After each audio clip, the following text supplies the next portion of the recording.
I am happy to have Automotive Seminars as a sponsor for the show. Now, if you're not familiar, Automotive Seminars is a diagnostic technician training company. They've got a website that there'll be a link to in the show notes. And what they offer is top-notch training to technicians like us in the field. I've been taking their training courses for years and have got a ton of benefit out of it. They've got top-notch instructors, John Thornton, Scott Shotton, Scott Manna, and every other month they've got a 2-night course that you can sign up for. Join in, ask questions, and afterwards, you've paid for the course, you can access a recorded version whenever you want. You can rewatch the class 2 years later in case you wanted some details on it, and that is a fantastic feature. So make sure to check out the website to see what courses they have available and what's coming up in the future. This podcast is brought to you by Jarhead Diagnostics. Jarhead Diagnostics manufactures in-house diagnostic equipment and storage solutions, as well as distributes for companies like Pico, ATS, and TopDon. One of my favorite tools that I've bought from Brandon and Jarhead Diag is the case for the U-Scope. If you don't have a U-Scope, you probably should, but if you have one, you got to get one of these 3D printed cases, has a magnet on it, has a full-size BNC lead that you can connect to, and it gets rid of the weak point of that scope, which is the mini BNC connection, which is pretty fragile. This case makes this thing nice and secure and makes it an even better tool than it was. So check out jarheaddiag.com. The link is in the show notes. This episode is brought to you by L1 Automotive Training and Keith Perkins. If you're looking for education on module programming, J2534, EEPROM work, key and immobilizer, electrical diagnostics, or drivability diagnostics, Keith has a website, l1training.com, that's got over 60 hours of training videos on all those subjects and more. When I first started out doing mobile, I utilized Keith's videos on module programming in J2534 in order to get my head wrapped around what I would need for the tooling, the computers, the software setups, what kind of obstacles I would be up against when I'm out there programming modules on cars. And it was a huge benefit to me. And I continue to use the training videos that he has on his website. So I strongly recommend checking out l1training.com. We have got Auto Rescue Tools and Isaac Rodell as a sponsor for this podcast. Hey guys, if you're looking for programming laptops, you want the laptop set up ready to go for programming control modules on vehicles, you need key cutting equipment, you need diagnostic tools, Isaac is your guy. Has all that stuff available for purchase, and the support that he offers along with the purchase has been outstanding. I bought some stuff from him in the past. I got my Dolphin key cutting tool from him several years back. And again, the support has been phenomenal. Helped me out along the way with anything additional I needed to make it work for me. Also, for the month of June 2023, they've got Autel updates for sale. So make sure to check that out as well. Again, that's autorescuetools.com. The link will be in the show notes.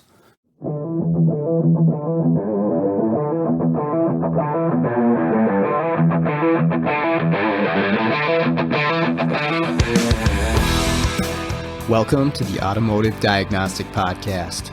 We're going to explore ways to sharpen our diagnostic skills, find learning resources, and hear from experts in the automotive field. Hey, what's going on, automotive world? Welcome to another episode of the Automotive Diagnostic Podcast with me, Sean Tipping. Today on the show, I have got Matt Fanslow and Mathew Skundrich joining me once again. Today on the show, we are going to discuss people in the automotive industry that we look up to, that we respect, people that have influenced our careers and lives in a positive way within the automotive world. So a lot of really awesome people are mentioned here. Some great discussion here. We do a little bit of trivia, and then also keep in mind that this was done as a live stream within the Facebook group, and it was kind of a test run. I didn't give a whole lot of heads up on this. We just wanted to see, does it work? Can we interact with people as we're recording? And it seemed to go pretty smoothly, so we may do some more in the future. But if you hear us mentioning the live stream and people's comments through the episode, that's what's going on there. And I think you can still check out the video in the Facebook group in case you'd like to watch it that way. And then if you're not in the Facebook group, check out the link in the show notes. It's right there. Click on it and answer the questions, and we'll get you into the group. So other than that, let's jump in. Well, look, it says live. Dude, I wonder if I can watch myself. Oh, dude, it's working. Nice. I'm watching us. Watch us. I feel like this is a Loki loop. Well, if this doesn't break my internet, I don't know what will. Okay, now I gotta figure out how to close the video. Okay. Well, sweet. What's going on, guys? Can you hear me okay? Okay, I even got a notification. Nice. Yeah, I think I should turn you up. Oh, there we go. So, did you break anything today, Fanslow? No, not really. That's not a good day. I don't know if I fixed anything, but I didn't break anything. I enjoy donating to the Mexican border wall at least once a day. Yeah, I had, after I posted or mentioned the programming, I still had 4 keys on my board, and 3 of them were from other shops. So it's pretty crazy how many cars I worked on today that were not Your shop's cars. just regular customer, vehicle owners. So I just found that kind of interesting. I thought it was interesting. I was listening to the Cody and Sean podcast, and Cody was talking about how he goes to this one shop, and he's like, yeah, I feel like I'm kind of enabling them to stay open. And I'm like, but that's the whole role of a mobile guy, right? Like, you're enabling everybody to stay open. Like, yeah, I think I was talking about something slightly different in we recorded with Carm, Keith Perkins, and Bill Nalu and I. And I was talking about Bill Nalu. Yeah, I was talking about Identifix and IATN, and I called them all playing field levelers, Opus, stuff like that.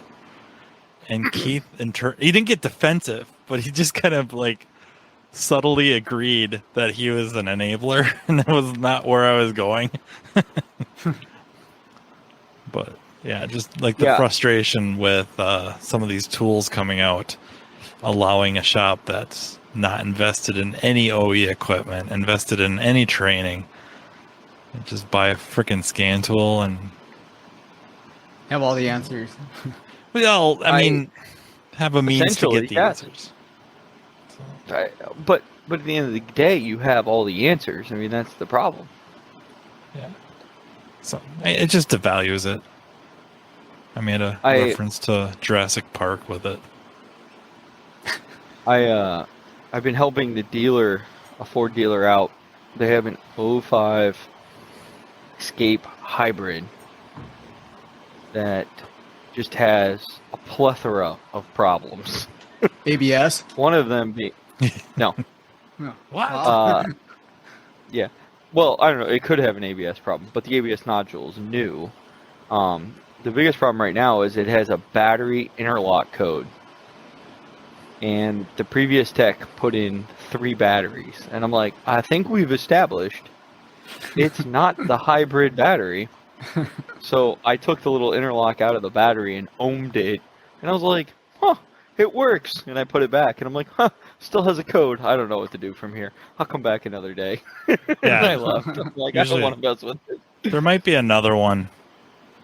I don't know if I want to say on the air, but I think there might be one up by the inverter. So like All Toyota I know- Priuses. All I know is that there's no starter because they use the transmission to start the car, and G1. yeah, it's really weird. Like I've never worked on one, so I'm sitting there. It's 101 degrees outside. I'm sitting there scrolling through information. It's a Toyota reading it. system. Yeah, it's a Synergy drive, right straight from Toyota. Oh, is what well, it maybe is. I'll read Toyota's information because Yeah. Ford sucks. Yeah, But I've Toyota will never- have 2 or 3 interlock switches, and they're just that's all they are, switches.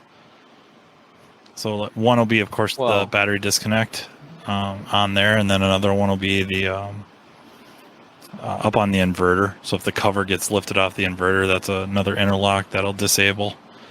And there's another one I think I'm forgetting about, but those are the 2 common ones. And at least with the Toyotas, when they put that high voltage switch, the disconnect switch, they flip the lever down, but they don't, it flips There's an down to drive it extra- in, and then you got to kind of Yep. lock it, and they never do that. And that's I had one shop that they did that like 3 times in a row, and there was a language barrier, but I kept showing them. I was like, you can't just flip it down. You gotta, like snap this little thing in too. And they really struggled understanding that portion of it because every time they call me, be like, car doesn't start. I'm like, wait, okay, I'll come back and show you again. Well, you would think that in the trouble code tree, it would tell you to check these interlocks. Oh no. oh no, It is like a boatload of like, test this wire from here to here, test this from here to Yep. here, test this. And I'm like, it says battery friggin' interlock. Where are the interlocks? And Yep. of course, I just went in the trunk and there's this giant freaking battery that's not from Ford. So I just assumed it was just not snapped in. And it was weird because it has like a spot where you can put it in and twist it and it like locks in. And then you can untwist it, and then you can put it in like 90 degrees wrong, so it's like in travel mode, whatever the flip that is. yeah, when like- they're delivering it to the dealer, I think. Yeah, so it doesn't kill anybody. Yeah, kind of like Subarus would have is it a fuse that would be lifted up? And No, that was, Dodge. The Dodge tip too. ums. The tip. No, back in the day when you would do a PMI on a Dodge, you had the IOD fuse, and you had to move it over because it was 3 holes, and you had to pull it out and move it and stick it down to power up a bunch of stuff. Otherwise, nothing kept any memory. It was really weird. The Tipums came with the SRS fuses in a little yellow holder, and they'd come. Yeah, you they were in there with their up, and so I get calls saying, "Oh, we just replaced the Tipum. We got airbag codes, and you just got to push the little thing down. You're No, good to go." no, no, they don't call you and tell you they have airbag codes. They call you and say, "Hey, we put a Tipum in this, and we need it programmed." Yep, in a yep. program. And I always just go, I'll split my normal fee with you if you'll text me over the phone a credit card, and I'll tell you how to fix it. Because I really don't want to drive over there. And then I always get we pushed them down and we still have airbag codes. You didn't hit it hard enough. Because they'll like push it and it like clicks once, but it's not fully seated. You have to like click it. I'm like, basically your airbag module has no power. What's really fun is if you short out the airbag module and blow them fuses, trying to get the yellow thing out to replace them. I'd never tried that. Yeah. Next time you're feeling froggy and you're at the junkyard, find a tip them and try to get that thing out. Okay. Well, hey guys, before we get going with the episode, I did not prepare you at all for this, and that was kind of the point. I thought we could attempt a little trivia game here between the two of you, if you're both up for it. Trivia game? This isn't Yeah. even fair. Have you seen Fanslow's IQ? Have to do with cars. It does happen to do with automotive diagnostic related content, and it is Oh, I'm multiple gonna- choice. I'm gonna lose. So Oh, like an ASE test. I got this. yeah. No tech A, C. tech B. All C. the above, so I can eliminate something. Just a 1 out of 3, A, B, or C. C. 5 I questions picked- each. You guys, Yeah, we gotta go with C. guys up for it?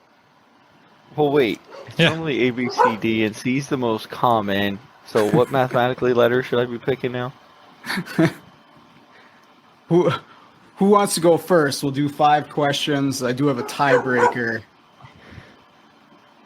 We'll let the old guy go first because he's got a cool dog barking in the background, and I didn't even know Fanslow had a dog.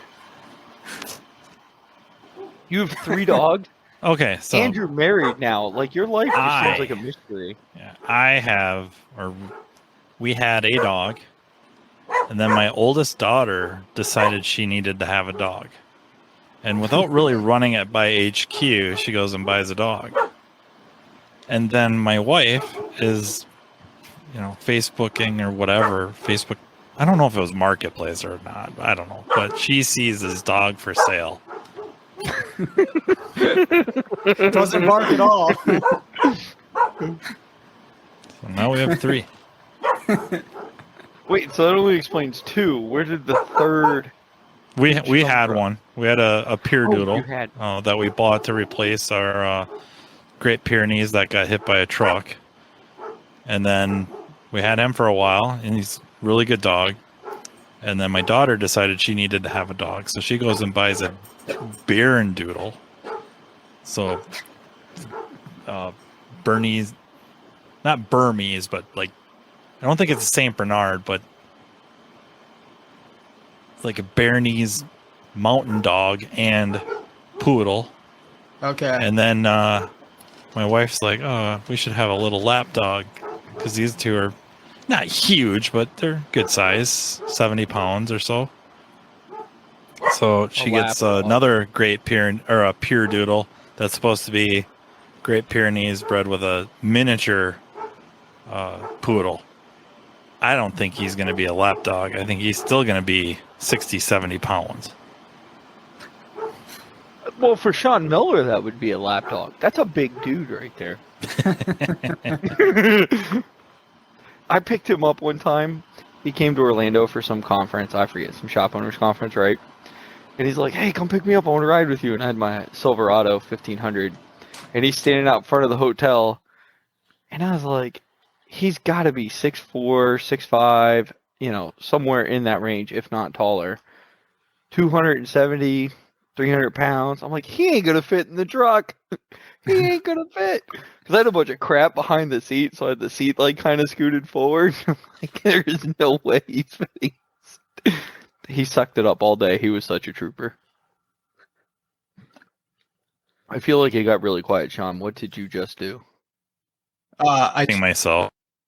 Yeah, I had a fan going on in here. I forgot to turn it off, so that actually will probably help the audio quality on my end quite a bit. That's better than the 3D printer. yeah, I didn't pick that one up until the headphones. Cody. He did ask me.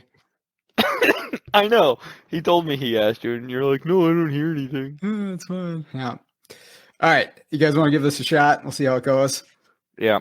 Thought this might be fun. It's all automotive related. I have a feeling you'll know most of this, or at least you can take a guess on some of I'm going to these. feel like an idiot by the end of this. All right. So we'll start with Fanslow. We'll give you the 5 questions first. So it's best out of 5. Then we'll go Skundrich. There's a tiebreaker if you guys have an even score. Number 1.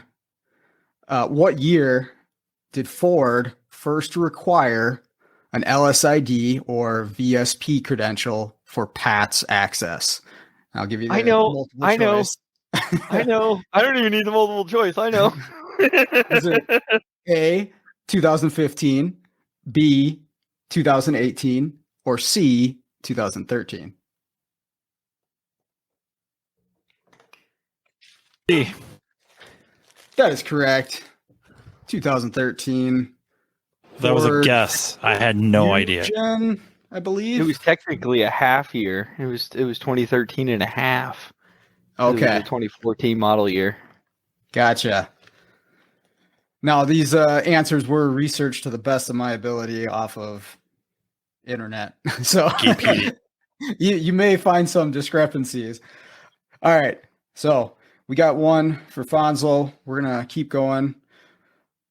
What year, it's another year one. What year did Chrysler introduce the secure gateway module?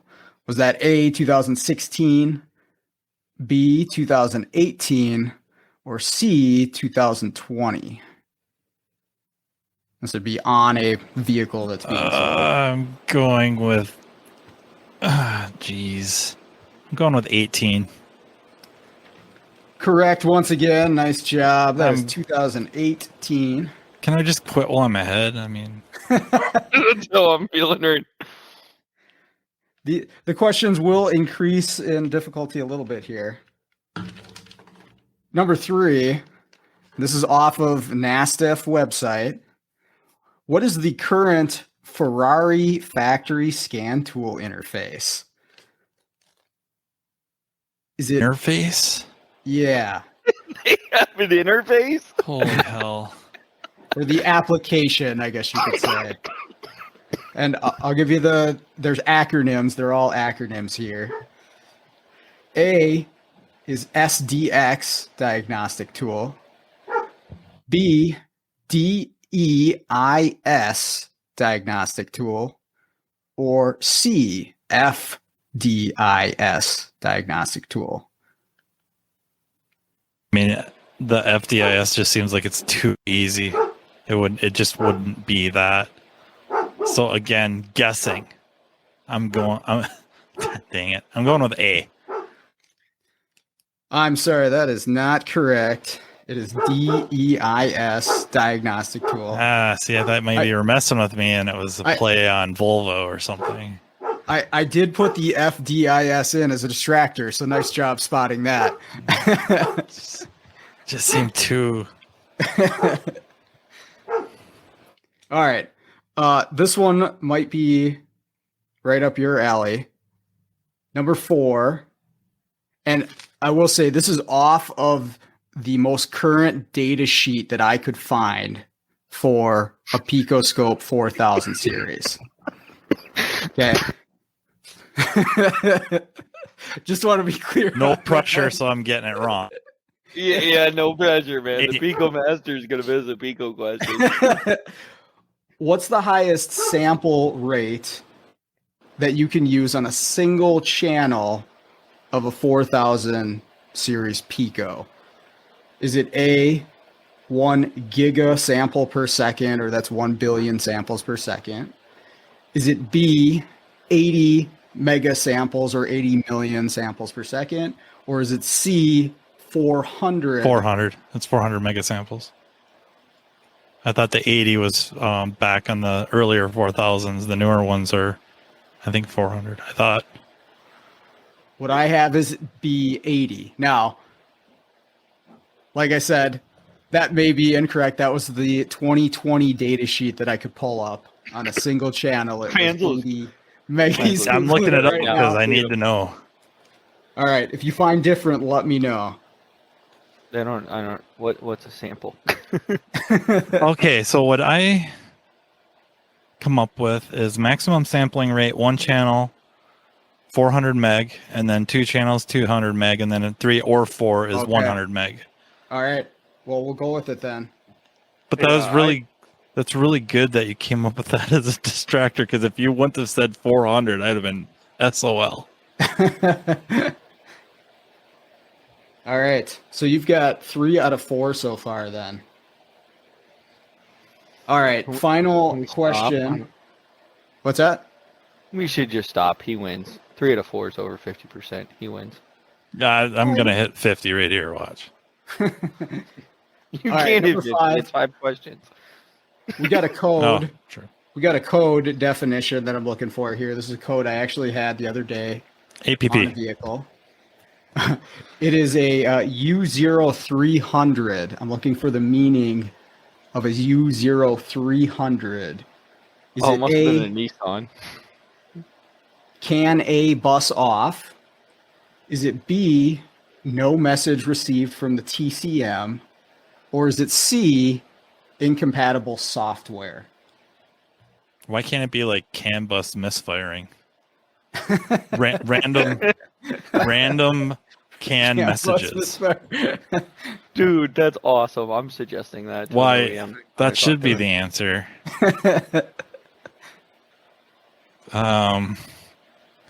Any one of these, I'm just gonna guess. It sucks. I want to go with B. No TCM. message received from TCM. I'm sorry, that is not correct. It is incompatible software. I had that on a Ford Explorer the other day. All right. Did you do the vehicle data learn? Yeah, that's 160A, Cody. Did you have IO terminal? Did you have IO? No, nobody likes IO terminal. Skundrich doesn't like IO terminal. It causes me so many problems. All these people, I programmed it. Oh, really? You programmed it? Yeah. Oh, how come there's 12 updates? Oh, well, I used this tool and it said it programmed it. No, it copied it. There's a difference. All right, you ready, Skundrich? No. All right. Too bad. So, number one, what year were General Motors Global A vehicles first sold in North America? Was it 2008, be A? Is it B, 2010, or C, 2012? 2010.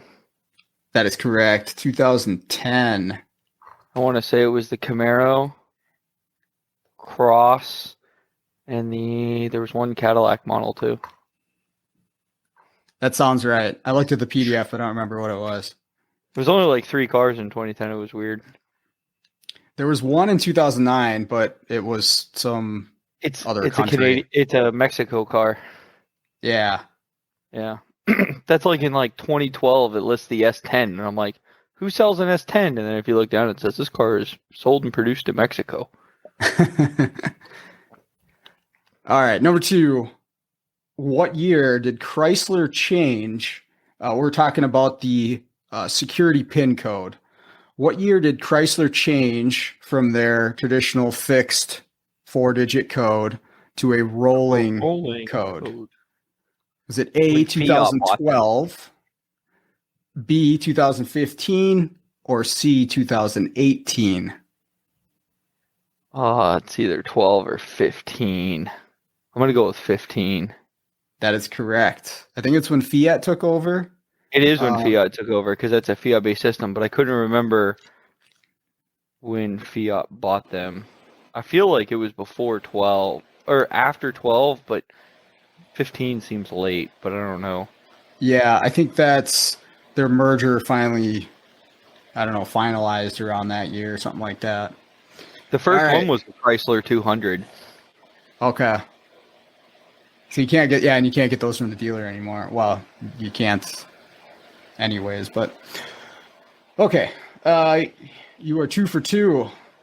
Let's go to number 3. What is Subaru's current diagnostic software interface or application? SSM4. All right, that is He correct. gets the gimme. Multiple choice. Come on. God, I only work on like one Subaru a year. So I was trying to find something like Aston Martin or Bentley or something like that, and they don't have anything listed on the NASTF website. So I went with why not like Freightliner or Peterbilt? I should have done that. I was waiting for him to be like, "Oh, what's Lamborghini's factory tool?" before Otis took over. I don't know. Do you know? No, I don't know what it was. It's something weird. Okay, so we are tied at 3 apiece, and Skundrich has 2 questions to go. So one more, and you win this. Number 4 is going to be the same question I gave Matt about the Pico, but it's going to be the U-scope. So what's the fastest sampling rate that the U-scope can use? And obviously it's only a single channel. And maybe you want to fact check me on this one too, but I have A, 10 million samples per second, B, 20 million samples per second, or C, 1 million samples per second. A. I ain't got a clue. I'm sorry, I that's not used it- correct. I used it to death, but I have no idea. I just know it works. I don't really care about the technicalities. So I have it, according to their data sheet, 1 million samples per second, and it says 12 per bits. And I actually wasn't sure what that meant, but that's what it The says 12 in there. bit is the resolution, but the 1 megasamples is the highest sample rate. So it's fastest time base. It's 1 megasample. Okay. Okay. So you can win it with this last one. This is also a code definition. It is U1000, and this is a code I had on a vehicle the other day as well. U1000. Is it A, class 2 communication failure? Is it B, CAN network failure? Or is it C, no communication with the EBCM? B. CAN network failure? Sure. I'm sorry, that is not correct. It is Shocking. A, class 2 communication failure. It was on a 04 Saturn. I feel like this is a draw in chess, and I was playing black, so this is good. All right. Well, we do have a tiebreaker. So, can you guys, this is how we're going to do this. Can you guys both access the chat for this? I did. I put what's up, people, and nobody Oh, yeah. responded. Okay. So here's what we're going to do. I'm going to read the question to you, and the first person to send me the correct answer in chat is Mathew Skundrich. He's going to be the winner. This one is not multiple choice. You actually have to type out the correct Oh, answer. like an essay? A little shorter than that. Oh. All right. So what I'm Fanslow was all looking for, Yeah, I thought I just won. what I'm looking for is the firing order, the ignition firing order of a General Motors 350 V8. That's funny. I couldn't type fast enough. So he said, I want the firing order. I'm like, 1, 8, 4, 3, 6, 5, 7, 2. Yep. And Fanslow is our winner. Congratulations. That's 1843657. Well, yeah, he had an hour head start. Look at that. It says 9:06 and 10:06. On It's not Central even Time, he's fair. on Eastern Time. Shit right there. All right. Well, congratulations on the first ever trivia win, Fanslow. You get the trophy. Now you got to defend it next week against. Yeah, I'll whoever lose his it right guest is. away. You know who wouldn't be fun to play that game with? Scott Schott. That's all I'm saying. I can think of a lot of people that it would not be fun to play against. Well, because he worked on old cars, and Sean's over here going, "Hey, I worked on this '94 GM the other day," and I'm going, "They lived up there in the rust that long? Come on." People hide them in their garages. You buy them from, some old person and it's never seen a winter. It's got 100,000 miles on it. I almost bought a '99 Buick the other day for $500. So it just needed an engine. And I would have bought it, but the guy couldn't find the title. So I drove down there, nothing. But it was super, super clean. There's like no rust on it. 3,800, perfectly clean inside. I'll buy I have those an things all 06 day. Mercury Mariner, 220,000 miles. The only rust is on the hood from a rock hitting it and chipping the paint away.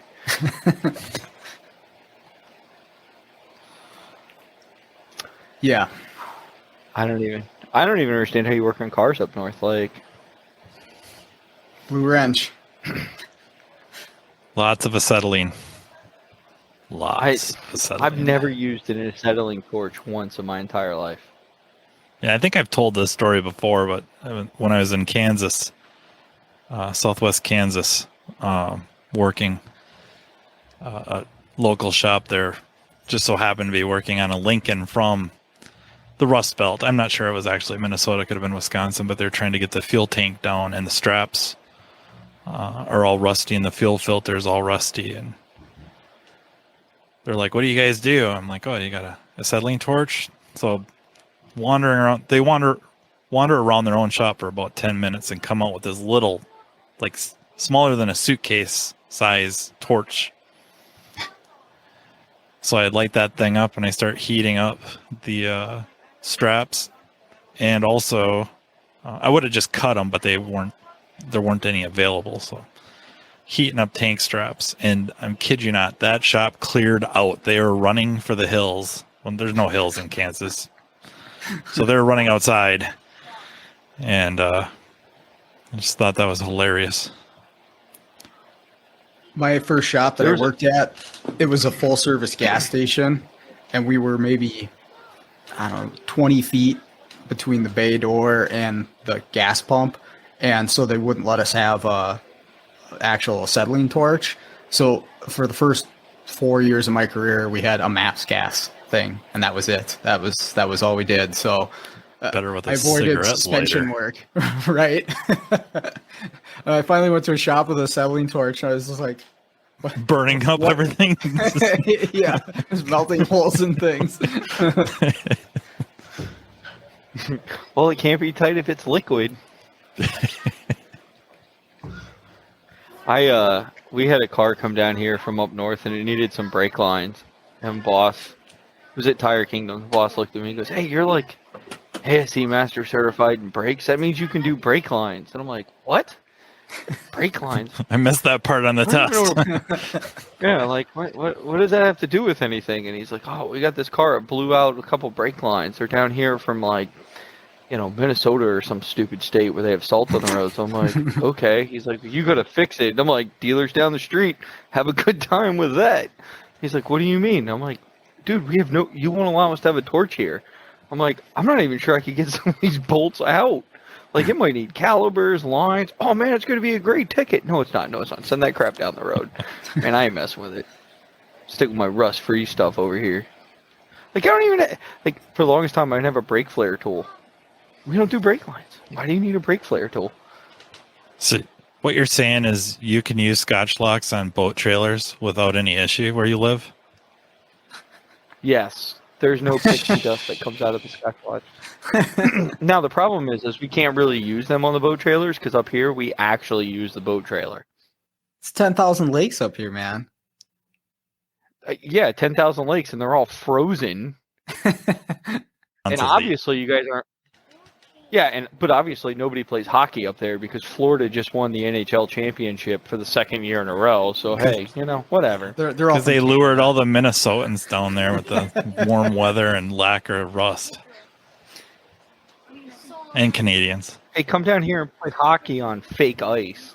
Fake. It'll be glorious. It's like plastic.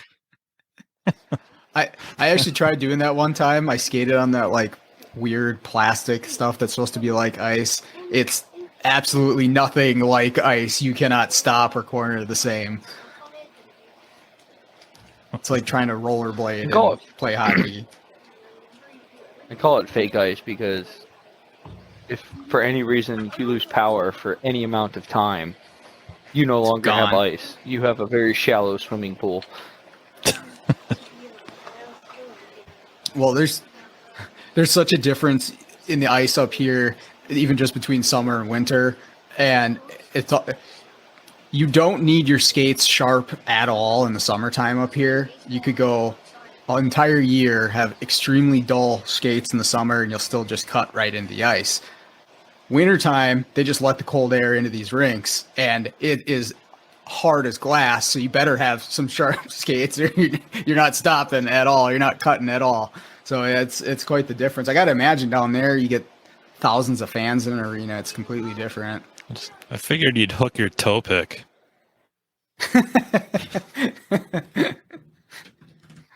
I gave that up a while ago. It's a figure skating. Yeah. So I think there was a movie way back. It's in color though. It's not that old. It's still in color.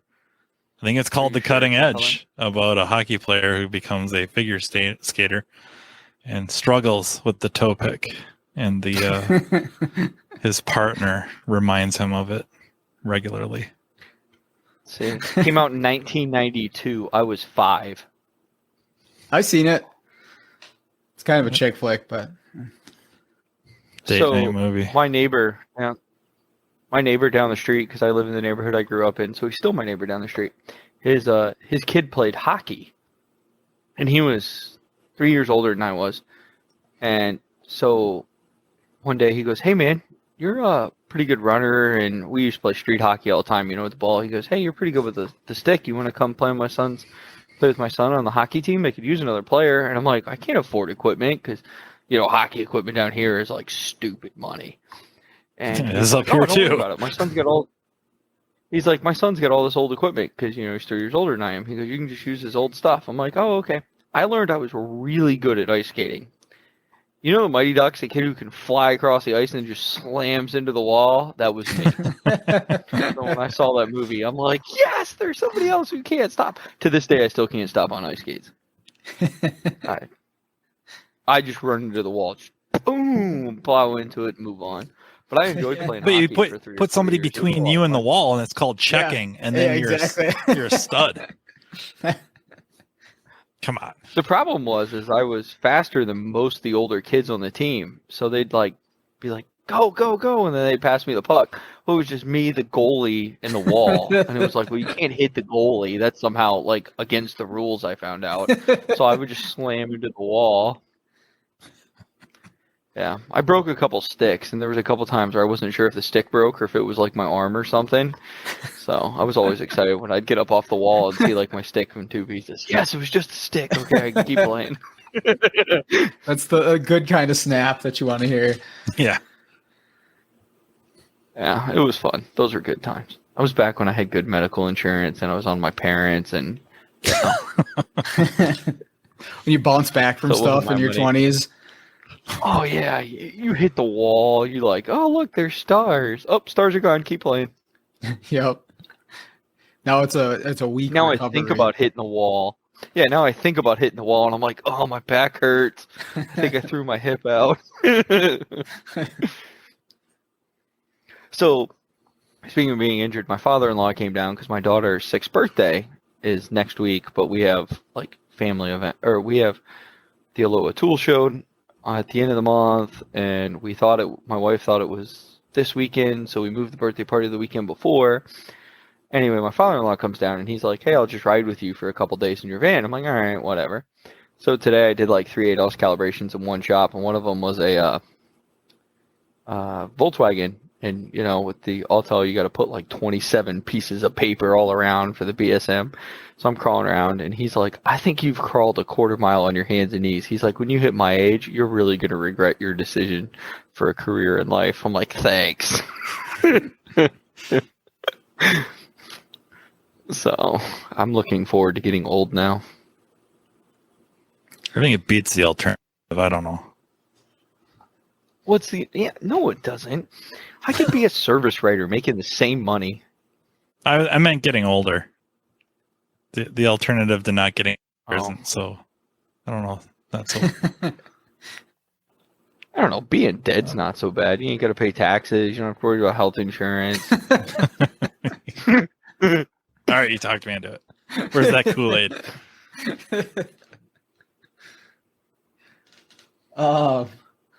Well, I think this was your idea, Skundrich, to do this one, or was it yours, Fanslow, to I don't talk know. about I've thrown our? out a lot of ideas. Yeah, well, and I appreciate all the ideas. Both of you guys shoot them to me, so I don't have to think. But I think I threw this one out there, and then I named Fanslow in it. And he's like, "Oh my God, you're so ridiculous!" and then I laughed really hard in the text. That's box. like a canned response. well, Whenever you message me, It is. just automatically. It just pops up. Yep. tell us how you look up to Fanslow. Then we can start there. I'm more north. It's not looking up. It's more It's a geographical thing. geographical. Well, he's probably above sea level, so it's definitely an up. Level Sure. above sea level. That's all you are, really? 500 feet? Yep. Wow, that's kind of depressing. I think Florida's highest point above sea level is only 200 or 300 feet. That's it. So Florida's a goner when the polar ice caps melt because I don't like the Green New Deal. All right, so I think the topic I said was, we should talk about the people we look up to in the automotive industry. And then I said, Long episode. Well, you've been around longer than I have, so you'll have more people this time. But you always do like the top 50 anyway. I mean, we had the top 50 tools every tech had to own. We had, I don't even remember. But I said Fanslow, and one of the big things with Fanslow for me is the way he types things up and says things. It's always fun when he writes a post. Well, see, you take advantage of Windows 10 and how you can split screen, and then where you're typing, and then you have like thesaurus.com, and then you just. Yeah, but my problem is I'm typing because or therefore, and you're like, oh, in an acquaintance with the space-time continuum theory from the second law of thermodynamics, we have here the unequivocal occasion. Like, where does he pull these words out of? There hasn't been one word that's under like 4 syllables in this sentence. I'm like, jeez. It's like talking to customers. You just try to talk all kinds of gibberish, and then they're like, he sounds like he knows what he's talking about. Go with it. That's a big word. Yeah. But the best part about it is you get done reading this sentence that has words that I had to Google how to pronounce in my head because Hooked on Phonics didn't work for me. Probably because I was public schooled. So I'm listening to them being pronounced so I can read the sentence. And I'm like, oh yeah, that actually makes sense. I'm glad Fanslow posted that. I'm like, how did that make any sense? I didn't even know what that word meant 3 seconds ago. So I just enjoy it. That's what it's all about. And then Fanslow says he's a terrible teacher, but his horrific. Hey, come look at my pre-basic scope class that has handouts at Vision is always sold out.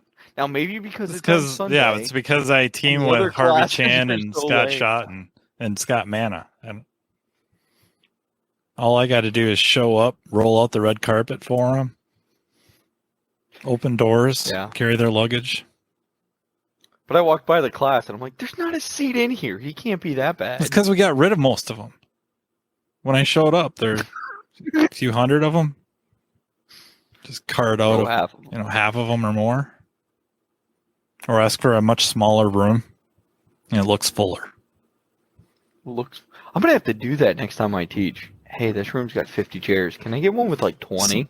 So at Vision, next to the really, really big ones, across from the bathroom, there's like a boardroom, and I'm trying very hard to get classes in there.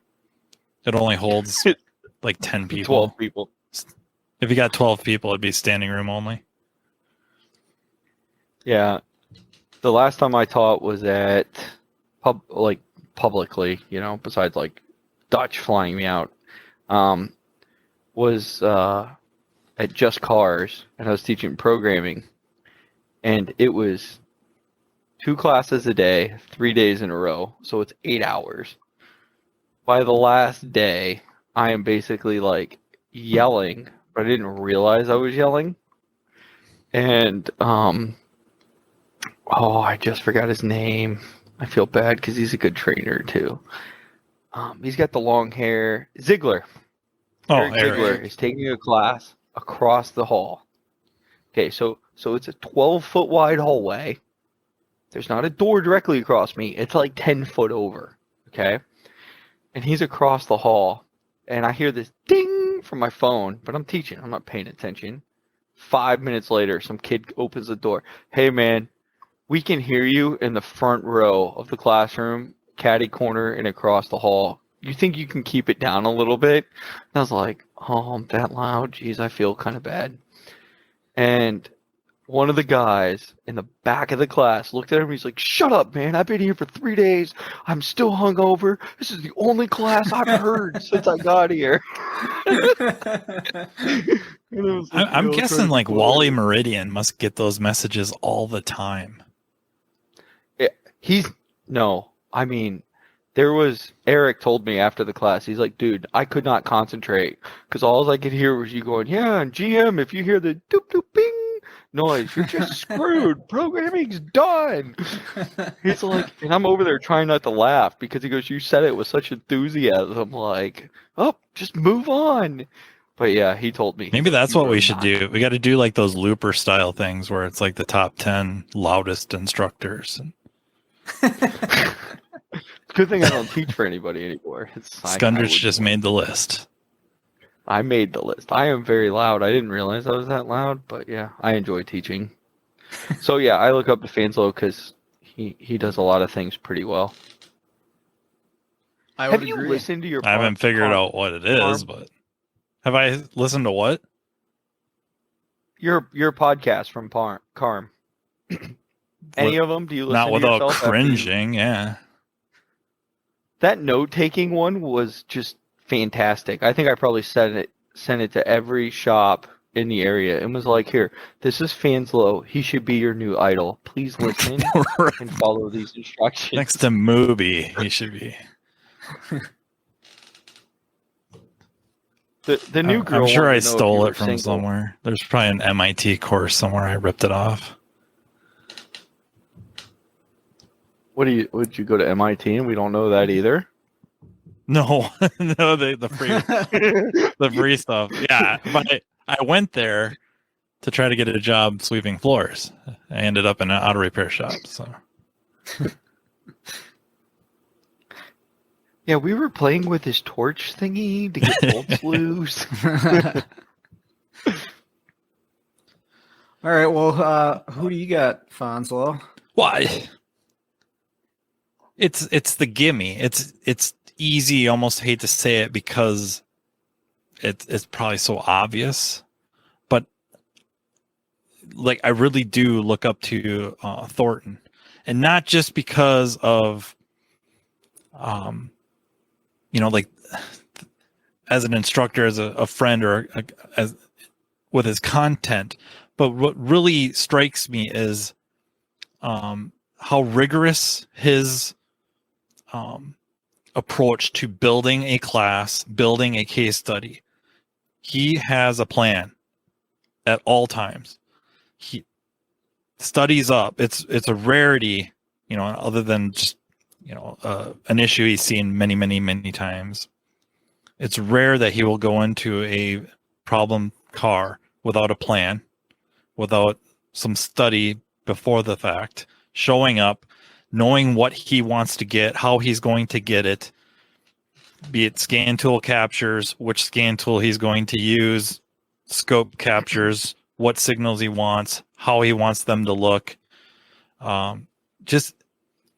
It's so rigorous, and he's so passionate about it, and he's stayed that way,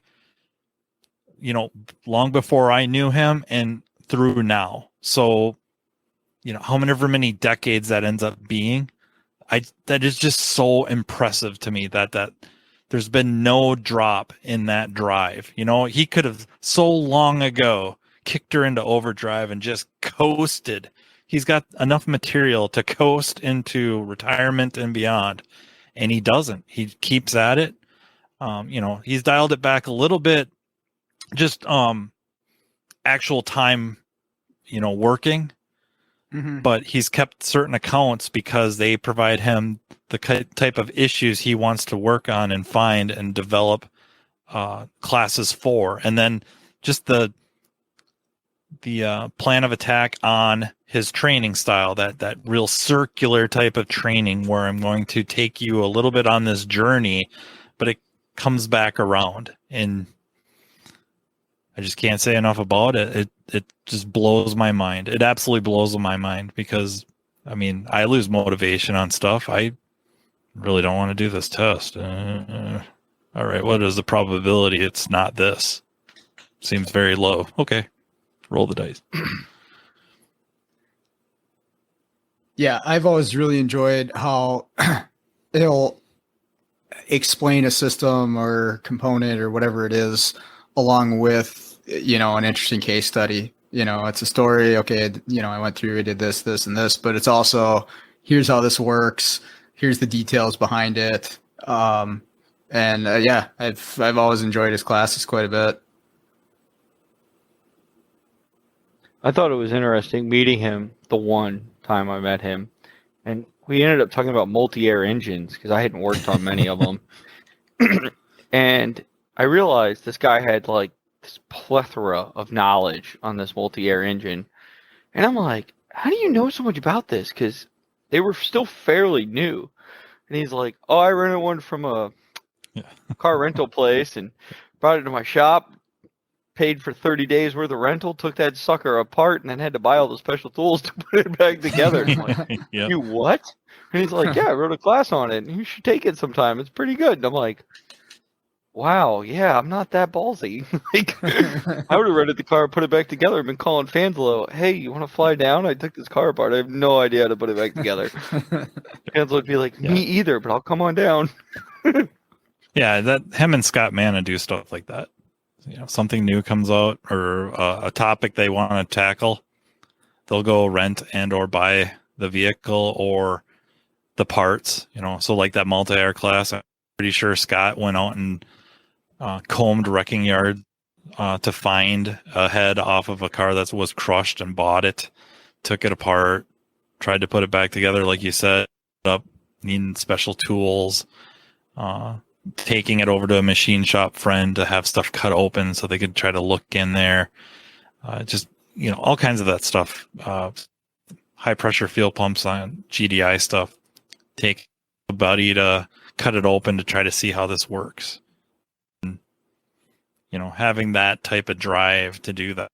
It's just really impressive. And, it's not like they have corporate backing. It's not like a big corporation training is funding any of that. It's out of their own pockets, and partly I mean, granted, it is to make a class, it is to present a class. A lot of it's for their own, I want to know, and whether they're making a class or not, they would be doing it. He's my number 2. Scott Manna's number 2. A, kind of that same passion as Thornton, and B, the most modest person I've ever met in my life. That's where you get it from. I try. He's so much better at it than me. I always laugh when I call and ask you a Pico question. You're like, "Oh, I'm not very good at it." I'm like, "Well, who freaking is?" Because I need to know. Spacebar, I think, stops and starts to scope. It's about where my understanding peaks. All right. I'll go. I think the first one I got is pretty obvious too. I have a feeling a lot of people share this one with me, and it's Paul Danner. Now, number one, probably one of the most generous people that I've ever met in this industry, for a number of reasons. I mean, not only what he does, to share information, but outside of that, how he helps people. Super, super awesome guy. But for me, when I was just starting out teaching, I had no clue what I was doing. I still really don't. But, I watched his videos not only for the automotive content, which is good, but also how to teach the stuff, like how to get up in front of a classroom and present it and explain it in a way that, young kids will understand. Right. And just seeing someone else do that, everybody's got to have their own style. But watching Paul do that was so helpful for me as I was just starting out. So he's a big one for me that I look up to quite a bit. Plus he plays hockey too. So, Yeah. Oh, go ahead. Oh, I've gotten to know Paul Danner pretty well because he calls me anytime he's got to program something. So we have like a unique friendship. He came down and I drove over to Tampa area to go have lunch with him. He's just as genuine in person as he is on Facebook. So it was interesting because you meet people and sometimes their Facebook personality or their YouTube personality doesn't match them. No, he's just as nice in person. And you're right. His generosity to give stuff away is just unbelievable. He gets like a stipend or something from AES Wave and now has like a little scholarship thing to help young techs get tools cheap. And, he'll give away a scanner Danner book and a subscription to somebody in another country just to help them out so they can learn. I mean, it's just the stuff he's done to help the industry is, as much as I sometimes dislike YouTube, he's really kind of presented a different light in that aspect. The other thing I like about him, he's very upfront about being a Christian, which is kind of fun. He has no remorse, and I got to admit, like, if you believe it, and wear it outside. I mean, it's one of those things I kind of look up to him for, because there's times when I don't do it the way he does, and I'm like, wow, I wish I could do it that way. That's way better than me. So yeah, props to Danner for just sticking with what he does. Even if he does explain a relay every single time he takes one out. Here's pin 85. This is pin 86. This is... Every time, man, without fail. Every time. That's that teacher mentality, though, because you gotta explain it. Those basic details. You do it so many years in a row to so many beginners, and it's just second nature. You're just like, okay, yep, got to point this out again. Yeah, he's just. I mean, I don't know. Don't even know what I would add to what you guys already said, to be honest. I met him in Chicago at the first CAN conference. And Harvey and I had we sound like such pompous a-holes, but had no idea who he was. No idea what he was there signing his book. So we're just kind of giving it to him about it, and then we kind of feel bad, so we take him over in a kind of a lounge area and buy him drinks, and we're just shooting the breeze, and it's just such a good guy. So just and being able to count him as a friend and confidant and stuff like that, it's just it's really good. I mean, we're going to be able to rattle off a lot of really, really good people that we know through this profession. It's just, there's quite a few of them in the chat right now, or Facebook. I know. Commenting that. I mean, there's a lot of people in there, except that Canadian Sean Hill. Him and Sean Patrick mess me up all the time, because I'm like, one of them is Canadian, the other one's not. Just real close. Sean. Wait, Sean Hill should submit classes to Vision. If not, hey, I'll make room for you in Tech Talks. You can be our featured presenter. I have a class I've worked on for like 4 months, and I need to get it to you to let you look over it. So remind me when this is done to send you my class.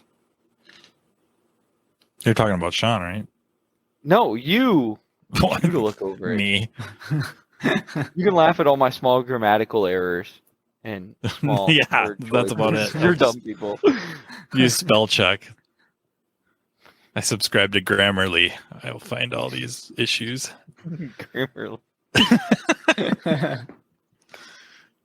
So, keeping with trainers and people, one of the guys I look up to after meeting him, actually, Bryn put on a class here, and he was here, is Jim Morton.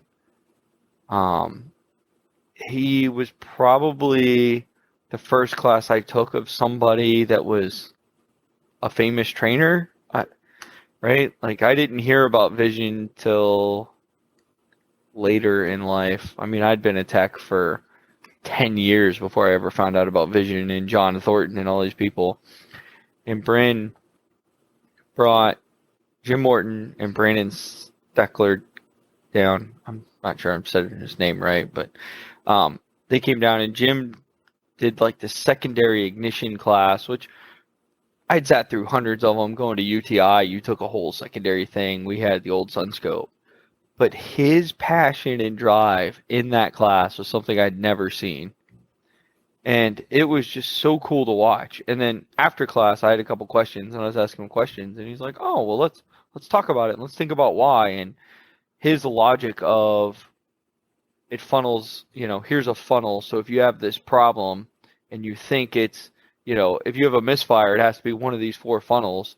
Well, work down that funnel. If you don't fall out, then go to the next funnel. And it was just, some of that stuff sounds really basic, but I'd never heard it before. And I'm sure not all the stuff was purely him, right? He probably had a little bit pulled from here and there. But it was just one of those things where I was like, wow, that was really cool, man. Thanks for your time. And he friended me on Facebook, and I've asked him things, and it's just another one of them trainers that he wasn't standoffish and thought he was better than anybody. He's like, oh, I'm probably the smartest person in this room, I bet. And so we've become friends, and he's had health problems and other things. So I just look forward to like going to an event, hanging out with him, because he's always got some kind of crazy story about some car. And I guess I look at him like an older John Thornton. He has that same passion you described, and it seems to have never have gone away. And I think he would be doing a lot more for the industry if he didn't have some health issues. And it's just one of those things where I'm like, wow, I hope when I'm that old, if I'm still alive, I'm still that excited about it, because I'm with you. There's days where I'm just like, I'm not fixing any cars today. I'm going to pull a Jeff Compton and just go fishing. Get this. And I suck at fishing. So we're just going fishing and screw cars. I'm going to print that target off the internet and use it on a stepladder. Just kidding. Hey. Somebody accused me of doing that once. It was really? Did you punch him in the face? There was a Riverside Automotive, of all places, on Identfix that posted how they used the stepladder, and they thought it was me. I was like, what? So that, really, really good friend of mine, Patrick Masters, links me to the article, and I'm like, I'm in a panic, like, somebody hacked our account, or and it ends up it is a Riverside Automotive, just not from Minnesota, and different login credentials. But it was hilarious because they're like, oh, Mr. OE is doing this. It's like, I'm gonna try it, see if it works. OE. I don't know. I mean, you own the Alltel system. You lost that title when you bought it. I stole it. Yeah. I mean, I honestly just try to use what works, and I get ribbing from it, but most of them are just the liability you're taking on, whether it's real or imagined, and that's not a dig. It's just if it's real or imagined, that liability I'm not willing to take on myself, and that's kind of the end of it. I also acknowledge, like, if stuff's not the way it should, I'm always questioning, like, how great is this, the aftermarket tool failing me now? But knock on wood, it's worked for me. Yeah, I don't know. I use whatever works. I don't care. I just push buttons, make things happen. That's what I do. That's what I told Cody today. Cody, you didn't push enough freaking buttons. Squint. How bad could it be? I like when there's a button that's like, hey, after you do this, and you're like, ooh, I've done that before and it didn't go well. Do I really have to do that? And then like, you got a bunch of codes because you have to update the other module, and you're like, yeah, but the last one bricked. So you're like, okay, I'll push it. Walk away. Go play COD on your phone, come back 30 minutes later, it didn't brick. And you're all excited. It's like Nissan. I don't know if you guys remember programming Nissans early on. In Consult, it would go like 0, 10, 85%. And it would stay there for 20 minutes. And after 3 minutes, you're standing there going, gone. It's gone. Yeah. It's never coming back. I knew I shouldn't have done it. Right? You're calling all your friends. Hey man, do you swear you do Nissan programming? Why is it just stuck in it? Oh, just let it go, man. Let it go. You're like, let it go. How long? You're like panicking, screaming at your friend, and then it's like, doop, done. Oh, thanks, man. Call you later. It's done. No, the scan tool's frozen. I'm not talking about the movie. What do you? Yeah. Tell me to but let it was it go. if you did one back then, it was nerve-wracking. It seems to be fixed in the later software versions. It like actually is like 10, 20, 30, 40, and I'm like, oh, that's no fun. Well, that's the version that I was still using until I tried to update it today, and now I have nothing. So We'll get it fixed. Yeah. I enjoy that version because it was fun that way. I think any of those you do for the first time. I mean, any vehicle or just programming in general, you're just so nervous. Like, I don't want to move my laptop. I don't want to, I got to make sure my mouse moves every 3 minutes and all this. And then you do it enough times and yeah, okay, whatever. I'll go check out this website or do whatever else. It's no big deal. Yeah, I now program everything wireless. Sit in my truck, AC running. Don't even care. I'm like, whatever. All right, Well, Fanslow, who's next? I think I'm up to 2, and you're up to 2. Is Sean up to 2, or do you No, run out of Sean. people you look up to? I'm can't not name- up to 2 yet. You can't name yourself, Sean. You can't name yourself. Dang it! No, he's down to 4. I do have another person here, and none of you know who he is, or I'd be really surprised if anyone knew who he is. He's from up here. I worked with him at Firestone for pretty much the entire 7 years that I worked there, between a couple stores, and his name's Steve. I mean, it doesn't matter. I'll have to shoot him a text and let him know to listen to this because I don't think he does. He's retired now. So he worked for Firestone as a tech, like busting his ass every day, doing brakes and tires and oil changes and everything, for 41 years. Okay. For the same company doing the same thing for 41 years. And I mean, that alone, I always thought was impressive that somebody stays with the same company and doing the same profession for 41 years. I was blown away by that. But not only that, this guy was one of the most kindest, friendly, helpful people you could imagine. And this was at the end of his career because I worked with him like as he retired. And he was still like that till the day that he ended up leaving.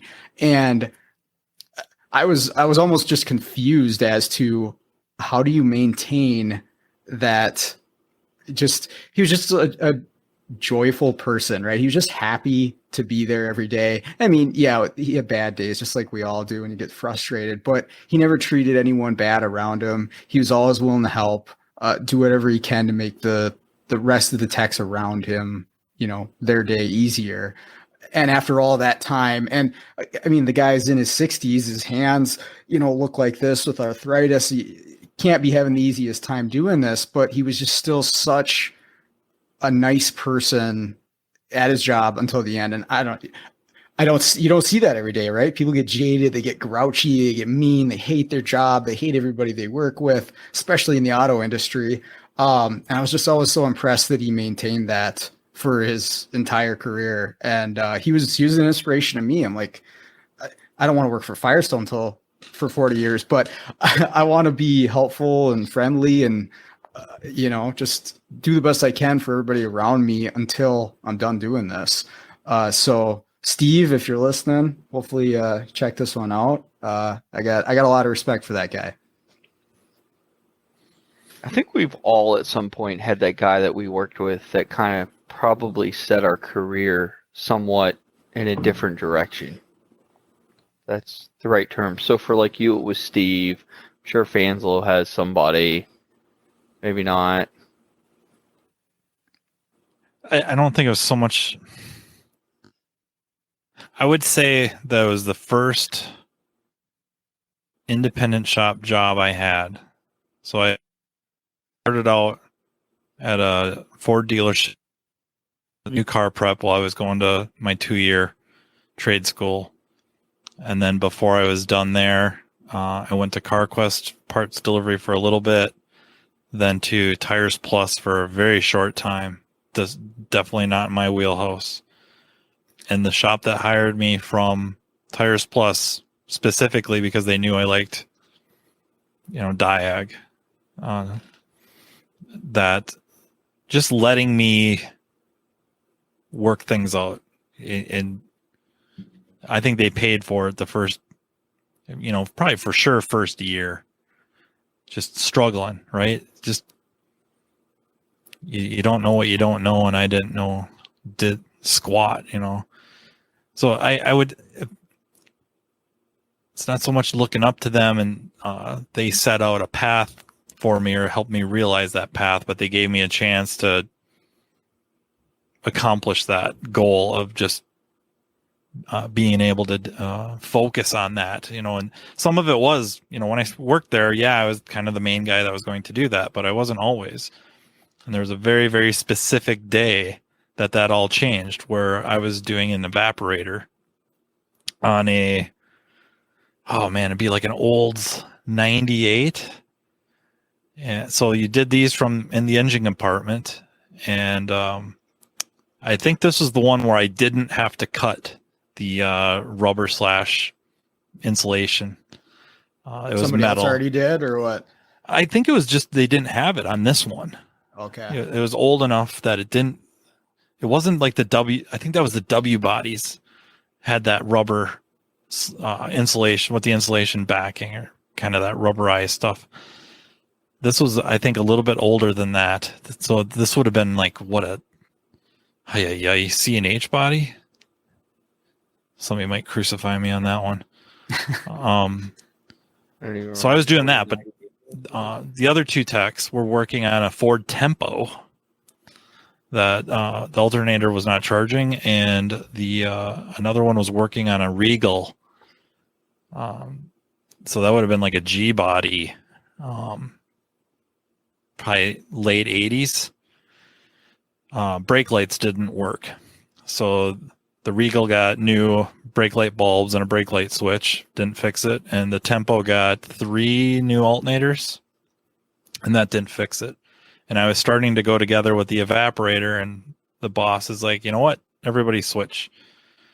So those two, Matt, tell them where you're at. They put the evaporator in, and I would go diagnose the Tempo and the Regal.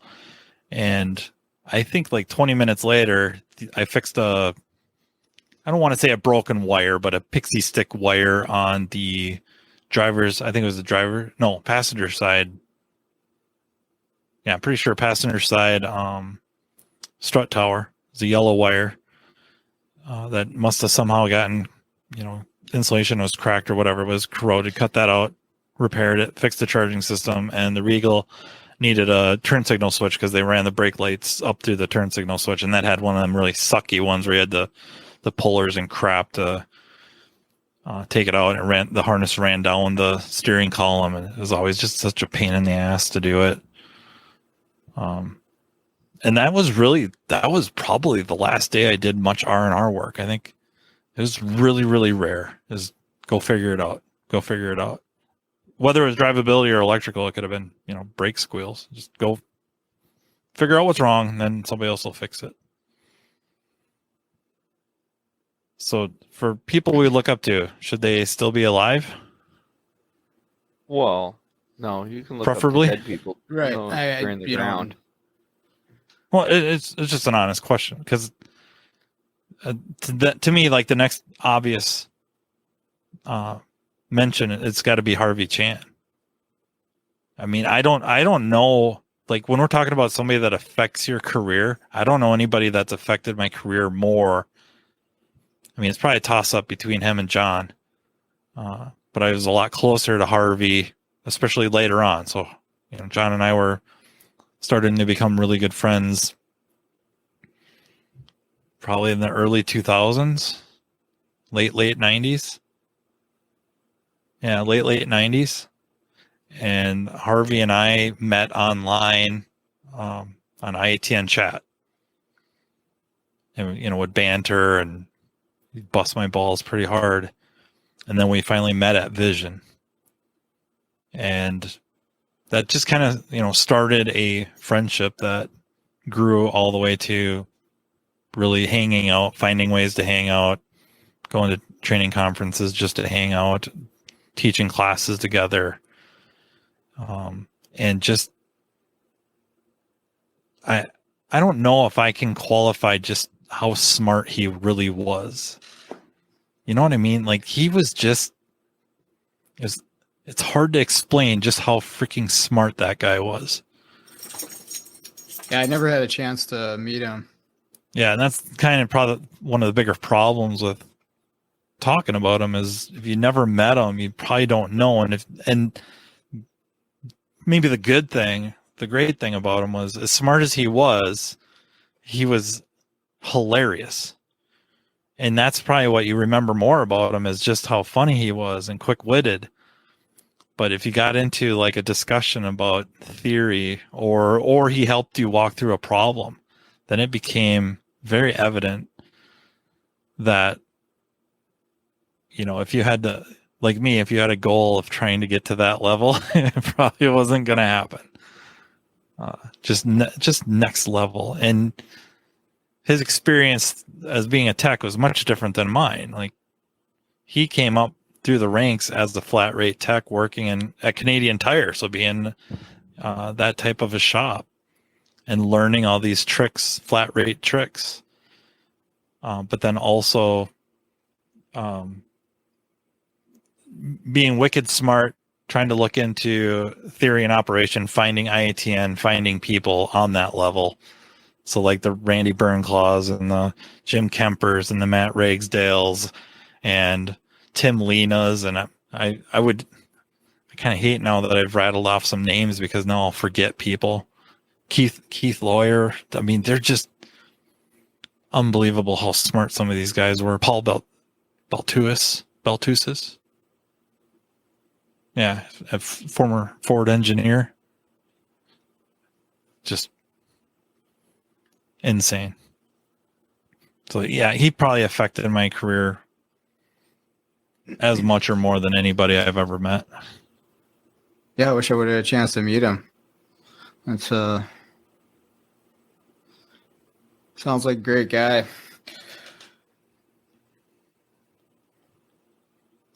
You want to go next, Skundrich? Sorry, my kid's like, I had a bad dream, so my mind's like, Oh, I can this go if you want. Bobby. Yeah, you go. Hold on, I can get my thoughts back together. All right. He's scared. I had to tell him Iron Man was going to save him. So, so I did have John Thornton on my list. That's a big one for me. The other one I had on my list, it's not a single person, kind of a group of people. Honestly, Skundrich, you're one of these, but a lot of the mobile guys that I didn't even know existed, I didn't even know that was a career. Go back maybe 6-7 years, and I get on Facebook and I see all these people doing this stuff, like Keith DeFazio, Keith Perkins. I know was one of the first ones I followed. You, Matt. Trying to think of some of the other guys right off the top of my head, but Robert Plentinson, super smart guy. Yeah. And just seeing what these guys are doing out there. The best. Yes, 100%. The posts that he makes, it's like reading a book, like a book you really enjoy. You're just like, you want to get to see how it ends up, right? Seeing what you could do, you know, and not that you can't do that stuff in a shop, but that they're out there going shop to shop, solving all these crazy problems, and that's their job every day. I was honestly blown away that was a thing, and that people were successful at it and they love doing it. I'm like, this is so cool. And that's part of why I ended up doing it as a part-time gig. But all those people that, at least in my mind, pioneered it. I'm sure there was probably people before that I'm not even aware of, but you know, for me, those are the guys that are out there doing it. First, I'm like, this is so cool. I got to go try this. So it definitely changed my career from just, you work at Firestone and here's another set of tires and four-wheel brakes and tie rods. You know, there's so much more to it that you can do. So yeah, all those mobile guys out there, it was a big deal for me. I remember there's a guy in Tampa, his name's Andy, we're still friends, and I met him through a Bosch salesman, like a Bosch sales rep, and he had a mobile business, and I was like, that works? And he's like, yeah. And I'm like, it seems weird that it works. I don't think it would work in my area. And so I was doing a bunch of programming, and my boss kind of like fired me so I could go try mobile because I was basically had more work outside of work than I did in work. And I went and worked with him for like 3 months. And I was like, I probably learned more in 3 months about how not to program a module than I did programming, because he did a bunch of like really random old cars and car lots, and it was really interesting getting to see a perspective that I'd never thought of working. And now here we are like 6 years later. I'm still on my own. It's been fun. My next one, now that I got my thoughts back together, it's actually 2 people, but they're brothers, so I'm just gonna lump them as one person. Like Siamese twins. Yeah, we're just gonna clump them together because you can't do anything through the one brother. He always asks the other brother, and vice versa. The Menchue brothers, George and Carlos. Yeah, you're like, oh, that makes sense now. Yeah, I can see the light bulb going off in your head. That was funny. But I got to hang out with George for the first time at that event that had 20 people, and they brought in all the high school students. What was that? Auto Mechanica in Georgia or something? I think it was the second one. God, it was, in Atlanta. Yeah, God, it was terrible. There was like 100 people at this event, and I mean, probably 4,000 vendors show up. It was ridiculous. But I got to hang out with George there, and I know he's smart and does a lot, but hanging out with him for the weekend, I was like, oh, you're not smart. You're freaking brilliant. So every morning, we would all have like breakfast together because I was helping in their booth, and it was just one of those things. Just he'd be like, oh, hey, you explain something this way, and while you're correct, I think you should explain it like this, and this is why, and this is the term I would use here instead of this, because if somebody doesn't do what you've done before, they may not fully understand, and da-da-da. And he had this whole breakdown about how I said like this one sentence, and I was just like, that's way better than the way I said it. Okay, jot that down in my memory bank. So I just, and then Carlos, I mean, that guy, he's just fun to talk to all the time. I mean, he's such a people person. I've just enjoyed Carlos, getting to know him over the years and having fun with them, and yeah. And the other thing that's really nice is they sponsor a lot of the training events that we've talked about, right? So they throw in the Help at Vision. If there's an event and they can donate or help, or George can teach a class, and they're willing to do it. So they sell tools, but yet they give back a lot to the industry, which is pretty different for a tool sales guy in that way, that they have such a great knowledge of not only tools, but also how that tool helps you do your job. And now I know some of that comes from people who talk to them, like me and Fanslow and other people, but at the same time, they invest their time to ask questions, to gain the knowledge, to help other people. So the fact that they help other people, they donate back to the industry, is just one of those things where it's like, yeah, I look up to that, because I would like to be that guy at some point that other people are going, oh yeah, hey, if you call Skundrich, he'll help you out. He might be a jerk about it, but he'll help you out. So it's just fun, and Carlos has been very, very helpful to me. It's been a couple times where I've wrote a post and sent it to him privately, be like, hey, I want to post this, and he's like, do not post that. You said this. This isn't what you really meant. What you really meant was this, and I know this is what you meant because you kind of explained it more down here. And so, yeah, he's been helpful in other ways, just even personally, and achieving some goals with some things. So, yeah, I enjoy them. I know Fanslow likes them a little bit. Yeah, they're all right. Once you kind of overlook the huge egos, then.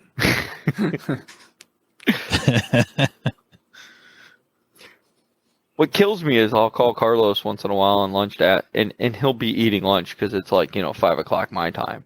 Oh, Carlos, what are you having for lunch today? Oh, I'm gonna have this double bacon cheeseburger, large fry, triple chocolate shake. It's like an 8,000 calorie meal. And when you meet the guy, it looks like he eats like a salad every day. I mean, dude needs to eat a Big Mac. It pisses me off. He mentions it, and I put on 20 pounds. That's how I feel now. It's a good thing he won't listen this long to a podcast so we can talk bad about him. Yeah.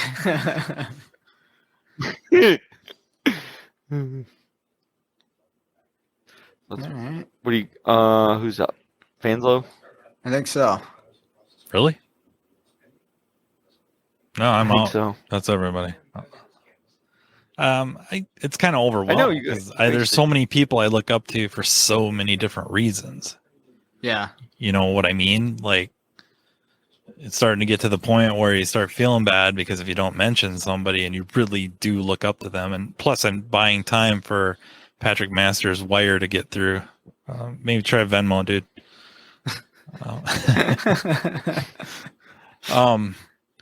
Yeah. Like I would say Sherry Hamilton because all the plate spinning for putting together vision, and I think she does Bimmers and stuff like that. Like that's a lot of orchestrating. And then, I just have a whole host of people and friends that I talk to regularly that I look up to. And I would hate to even start mentioning any because then I'll forget somebody and feel awful. I guess one that I should mention, I think, is Dan Baumhart, who is a test manager with ASE. He had a very successful shop in West Ellis, Wisconsin. Gets, talking to an ASE test manager who was at a training conference and ends up interviewing for an opening and decides to take it. Honestly, probably leaving a lot of money on the table to go try to do something that hopefully benefits the trade or the profession. And then just as a person, about as giving a person I've ever met in my life, like the textbook consummate host, the consummate handler, always putting everyone else's needs or what's best for them in front of him or ahead of his own. And just, he's always been like that, always. And he is the first person I've ever seen just bust John's balls. It was the greatest thing. The vehicle ride with Bob Hype, Baumhart was in there, and not so much in the vehicle, but when we got to the hotel and the restaurant, Dan was just giving it to John about how he's going to run this bill up and order all this food and then stick John with the tab. And the whole time, Bob and I are just, like waiting for the table to get upended, and it doesn't happen. And then Dan goes to grab the bill or the check. John already got it. And then he's like, yeah, Dan, good luck sleeping tonight. Like, it was great. It was so great. Oh, there's a guy at a shop that I ended up working at. They called him Hippie. He was an old gentleman, had a ponytail, and he braided every day, so they called him Hippie. Huh? We called him. And my first day there, he goes, "Hey, I got told I'm supposed to help you." And I'm like, okay.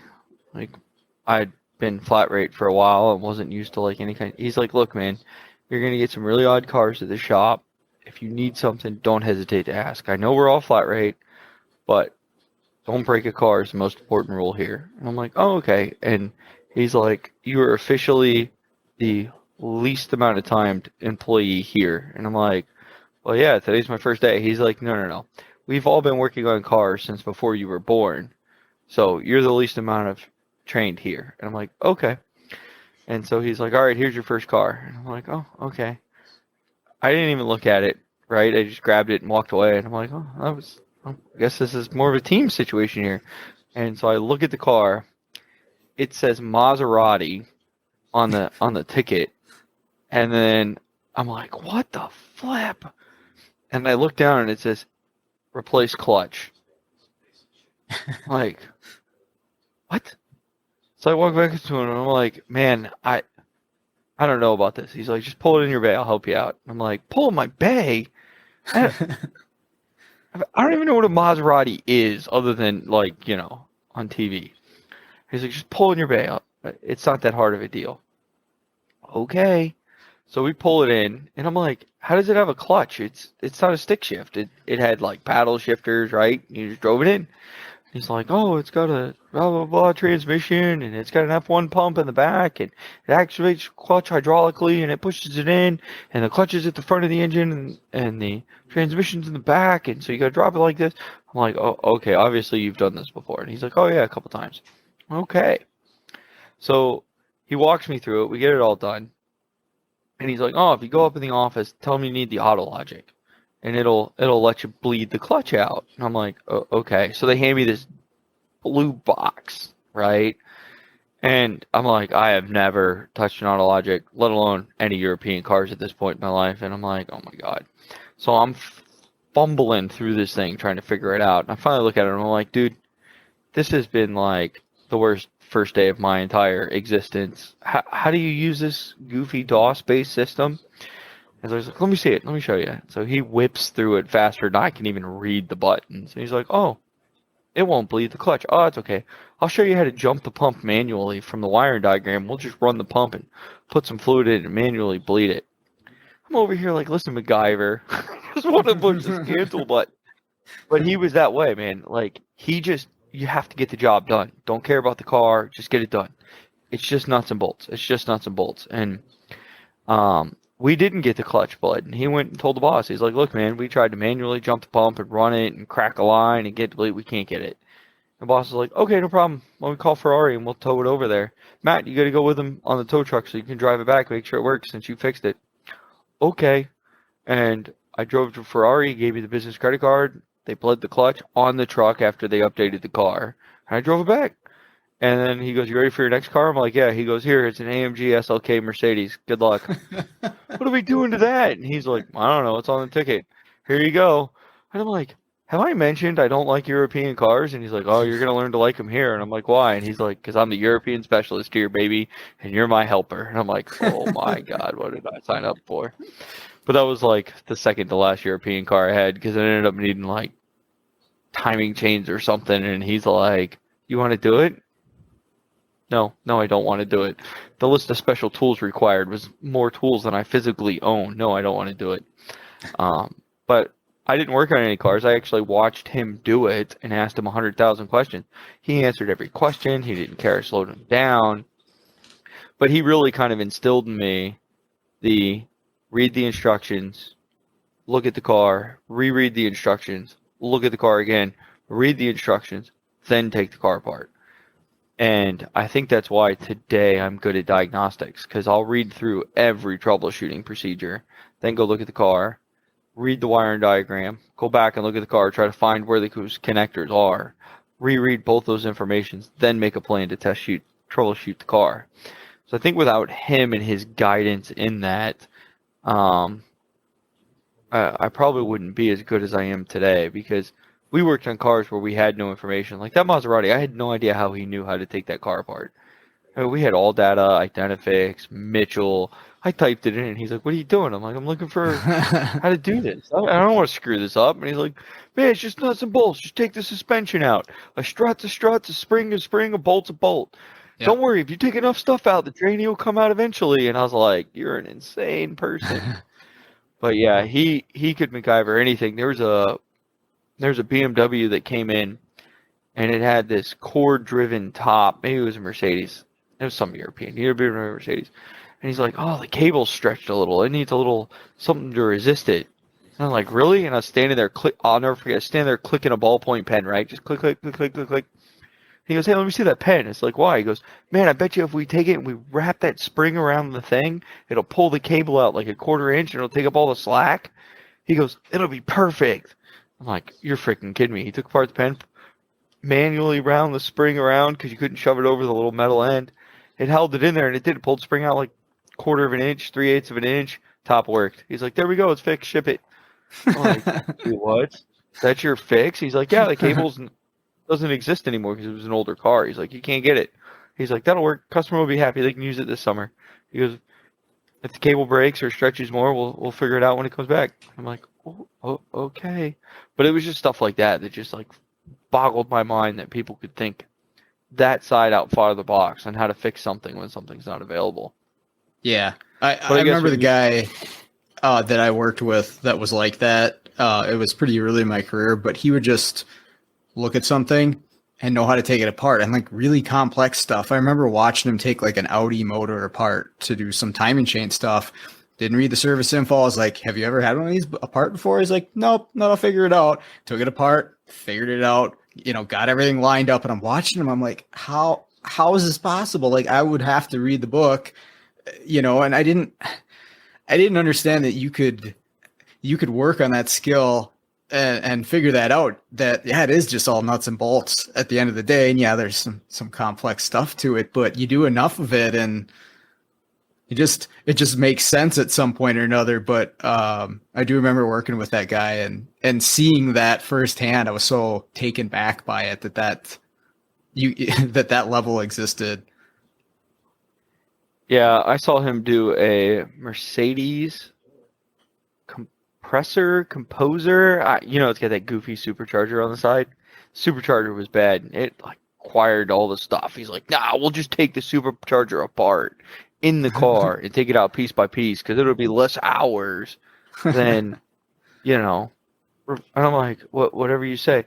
The Volkswagen vacuum pump where they wanted you to take the transmission out. Because everybody knows you don't have to now, but the vacuum pump is here, and then the gear selector, like the Prindle, is here. Well, you just go, I'll take the Prindle off, and I'll take the vacuum pump out. Well, the little shaft that sticks up hits it. So they want you to take the transmission out. Well, you can just loosen it and tilt it. And I remember he looked at it, and he's like, man, boss, I think I can take that Prindle out. I think we can get this out in like 3 hours. He goes, how about 3 hours? Well, me being the kid who read the book every time and wanted to look up, I'm like, that pays like 9 or 10 hours. It's probably not going to come out the way you think. He's like, nah, book's wrong all the time. I'll never forget him hitting the dunk, dunk, dunk. How long did you say this was going to take? And then he's like, hour later, he's like, I loosened the transmission. Look, I got it out. No big deal. I'm like, freaking jerk. I was hoping it was one time he was going to be wrong. But yeah. I'm trying to think if I have anybody else on my list. So we talked about a lot of people that were kind of on my list. Did you guys make any connections with instructors or teachers in either high school or tech school?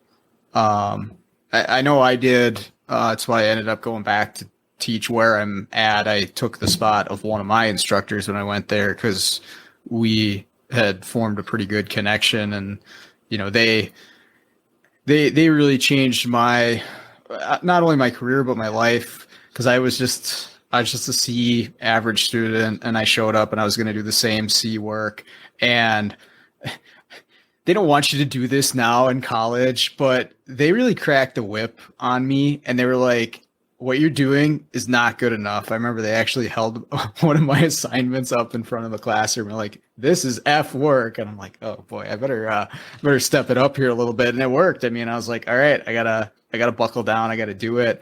And yeah, I ended up staying in contact with them. And, even my high school auto instructor, Mr. Plumley, just, I don't know, the awesome guy. I don't know. Do you guys have anybody like that from your early years?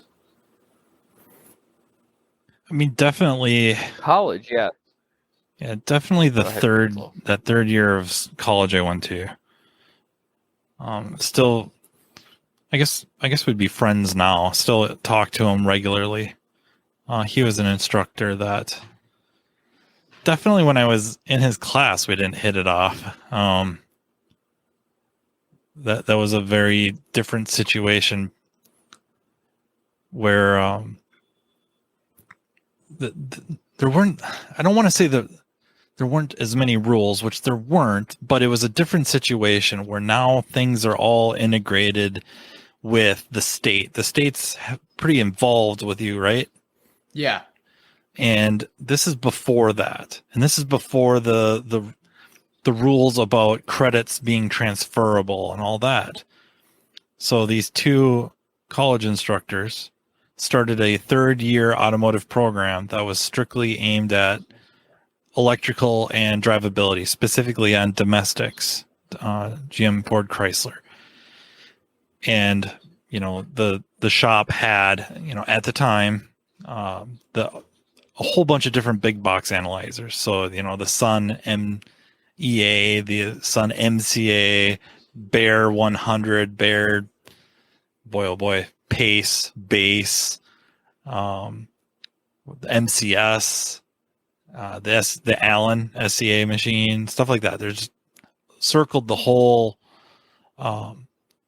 shop area, and we had to use all of them. And we had scan tools, aftermarket, which back in the day there wasn't that many to choose from. There was really Snap-on and OTC, and then we had factory scan tools. Tech 1s, Tech 2 had really just came out, and DRB3, stuff like that. Lab scopes. And it was really, when I started the first day of school, really the first 2 weeks, we had like 35 students or 34 students. By the end of 2 weeks, which was the intro to like base electrical stuff, we had dropped down to 15. They had it was almost like, I imagine, dangerous imagination, the military, where you're just come to class and, you know, their bunk is rolled up or their seat is empty now.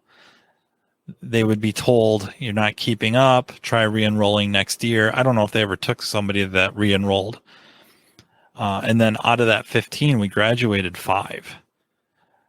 So I think for nowadays, that would be suicide. That would be, Yep. I don't even know how you would get paid. But one of those instructors, especially after graduation, we really started to hit it off, and I stay in contact with him a lot. So I would say definitely him. And I learned a lot from both of them, but really from him, just that really kind of a no-nonsense approach. And just something that was repeated often in that first 2 weeks was, you know, resistance goes up, current goes down, just beating it into your head. And I remember one day he had the Fluke 97. Back in the day, they would call that the grand piano. It had a whole bunch of keys on it. It had the really crappy screen, not like the 98s with that blue on black or black on blue, honestly, right? The background, this was more green and darker green. And he was experimenting with an ADI 110S current probe. And I think he must have seen something on IATN or something. And he was just messing around with that. So, you know, that kind of started the whole lab scope thing for me, was up there going to that class. You probably know the college is Alexandria Technical College.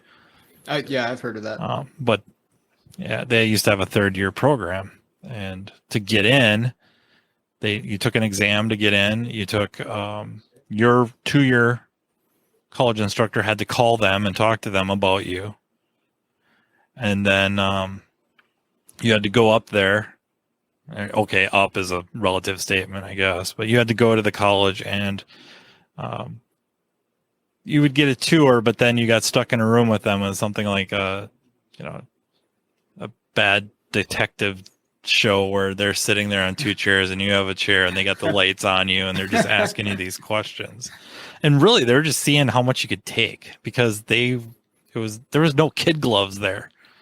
There's just no kid gloves.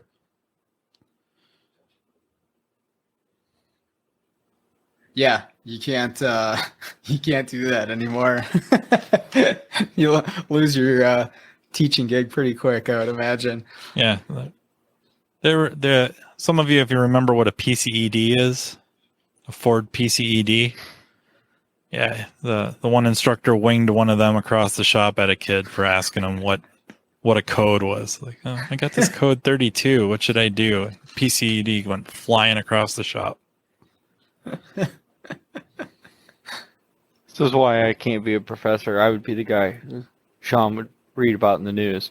Well, today a laptop flew across the shop and poked a kid in the head. The instructor was thrilled that it only broke the kid's head open. The laptop still worked. Programmed the car just fine. Lord 11. So my big takeaway from college was several professors. Now, my automotive one was, it was UTI. But my Bible college, that's where, like, life really got interesting.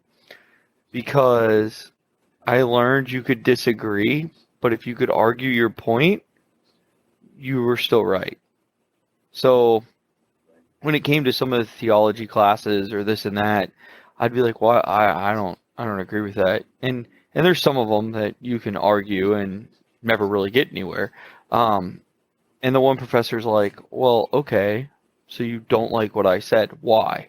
And that was kind of his answer all the time was why. Don't say anything unless you have a reason behind it.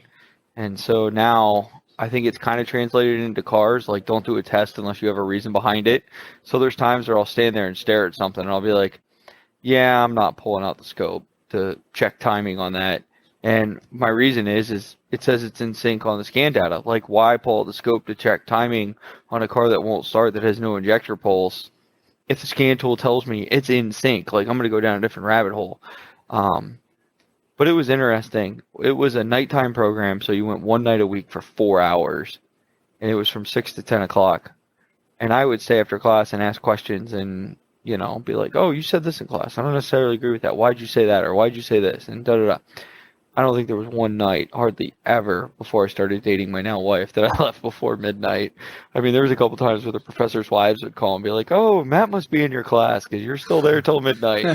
And the one professor, he did the wedding for my wife and I, and, you know, we're still friends. A lot of people would probably know who he is. It's Joe Harvey. Mandy Harvey was on America's Got Talent. She was the deaf girl who could sing that got the golden ticket. So I actually got to meet her, and I knew about her from her dad, Joe. And it was really funny because Joe's like, oh, you'll meet my daughter when you go and preach at this church. And I'm like, oh, okay. And so the only thing I could remember about his daughters was one was deaf and one wasn't, because he had two daughters and then a son that was in school with me. And so we were talking, and something had come up, and I'm like, oh, you must not be the one that sings. And because I knew the deaf one could sing, like that was the correlation. And she's like, well, why would you say that? And I'm like, oh, we're having a conversation, and you're not struggling at all. And I mean, perfect English, keeping up with like 3 or 4 people around us. And she's like, I am the deaf one. And I was like, what? She lost her hearing later on in life and could read lips really, really well. And so I was totally embarrassed. But it's just, he's one of them guys that he always challenged me in school. Kind of like Sean. This is a bad paper. I'm like, I got a B+. This is a bad paper. I'm like, all right, I'll do better. But yeah, I got to see him again this Sunday because he preached at the church we go to. So it was cool to like talk to him, and he was laughing because it, you know, Bible college. I'm like, oh, I don't want any kids. They're just expensive. And, you know, he's like, oh, look, here's your expensive kids that you didn't want. You know, so it's kind of interesting.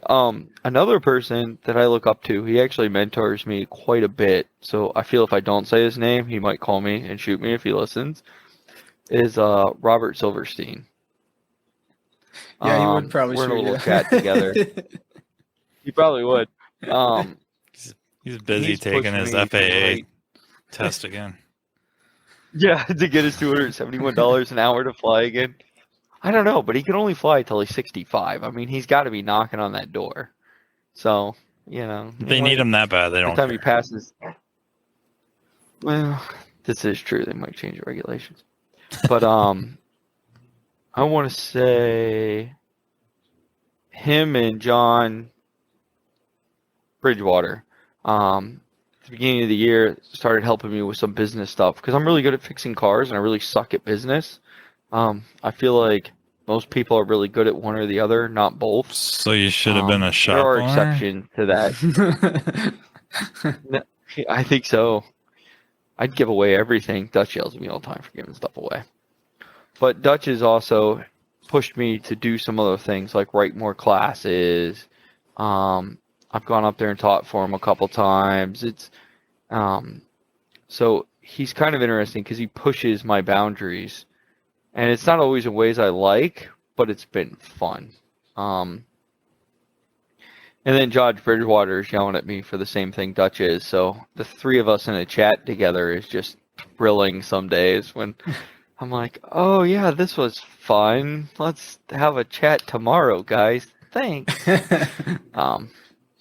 So, but yeah, and Dutch just does a lot for the industry. I mean, he seems like he's always, he flew me up. I thought he was crazy. He flew me up. We taught a basic electrical course, and I mean basic electrical, because that's what fixes 95% of all electrical cars on the road today, is knowing how to check the fuse is actually installed in the fuse box and not just that all the fuses are good.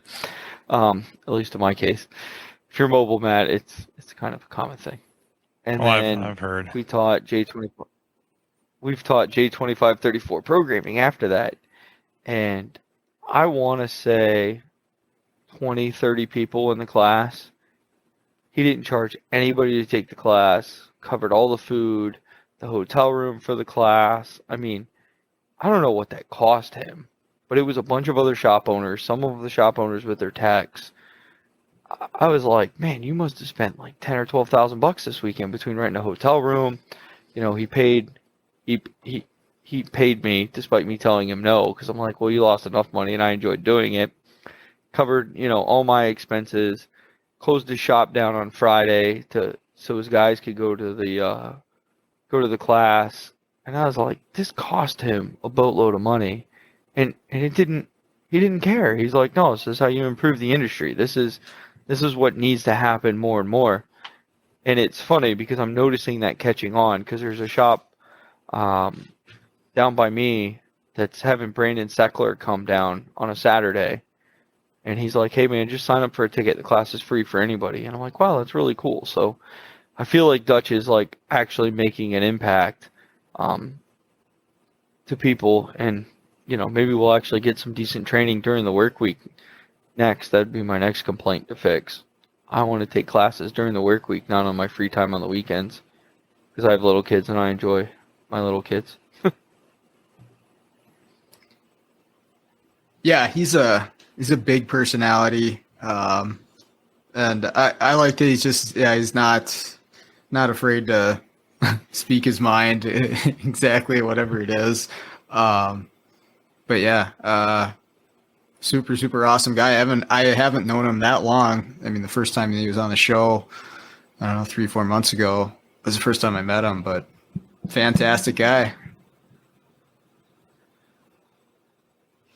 He's probably going to be all pissed we're talking about him, too. That's what's funny. If you don't mention him, he wouldn't say nothing. I mean, he might be like, really? You didn't look up to me and give me some shit about it, because that's what he would do.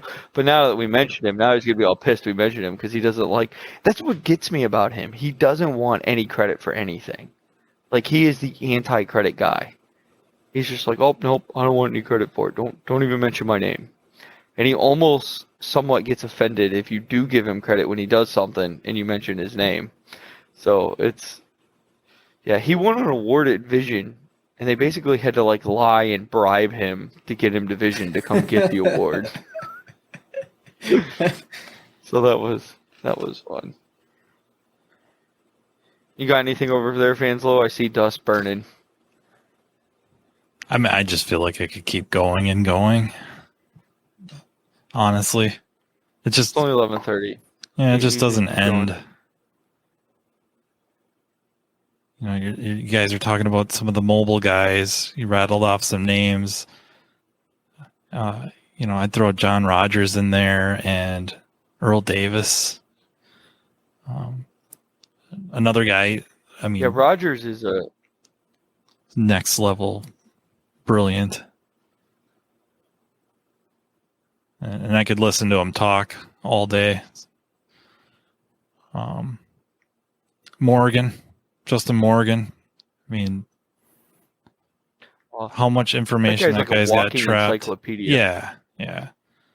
He's got the best insults of anybody I've ever met. It's or euphemisms, maybe is a better word. Anytime something goes wrong in a BMW, hey Justin, Yeah, he's what are you doing? He's like, what are you working on? I tell him like remotely what I'm working on. Check this, this, and this. I'm like, I didn't even tell you the symptoms. I know. Okay, thanks.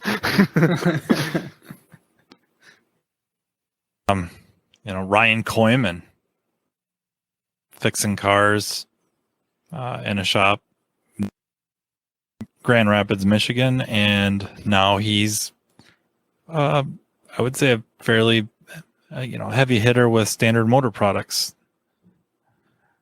Just worked his way up and literally outworked so many people. So, you know, working in a shop, going to training conferences, meeting people, meets a guy who's developing training for Standard Motor Products. He submits case studies.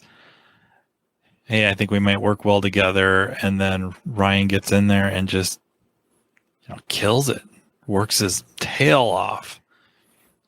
And then he becomes an employee involved in training, and then he's works his way up the ladder. Now I think he's technically director of training, I think. But man, hard work. And then like to go in a different direction, Cassie Beach might be smarter than everybody else I've rattled off yet. I'm photographic memory. She's got a photographic memory, and she just knows so much about so many different things. She's primarily a service advisor, maybe more service manager. But she can run the show up front. She can be really personable with the client and turn around and be that technician mindset. She may not have her hands on the car, but up here, I think she can go with just about anybody. Same thing with like Michelle Wynn. She's a diagnostician for a shop, I think in Indianapolis, and to have the ego to be in a shop with a bunch of dudes with a pink toolbox and diagnosing these vehicles and working with the egos of men while also combating all these preconceived notions of clients that, the prejudices they have of a female working on their vehicle, and even more specifically, like diagnostics, where she'll wait for a customer to leave before she goes out to the vehicle to save the BS of them going like, oh, is she working on our car? I don't, is she a mechanic? She's just freaking badass to put up with that crap. It's almost more impressive than confronting people, and she would have the ability to confront somebody. So yeah, I think we could just keep going and going, and I would come up with more and more. It would just won't stop. I think I look up to almost everybody. Shadow Fanslow for like a month. What's that?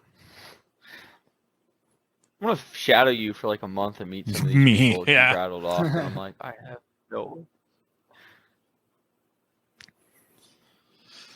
Obviously, you're doing something. You know all these people. I'm like, huh? It's a lot of money.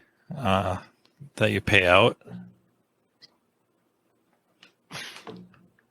Lots of money. Otherwise, I'd have as many scan tools as you, but I gotta pay I don't these have that people to many. talk to me. It's all about how many friends you have. That's how you get scan tools. It's about friends. I need more friends.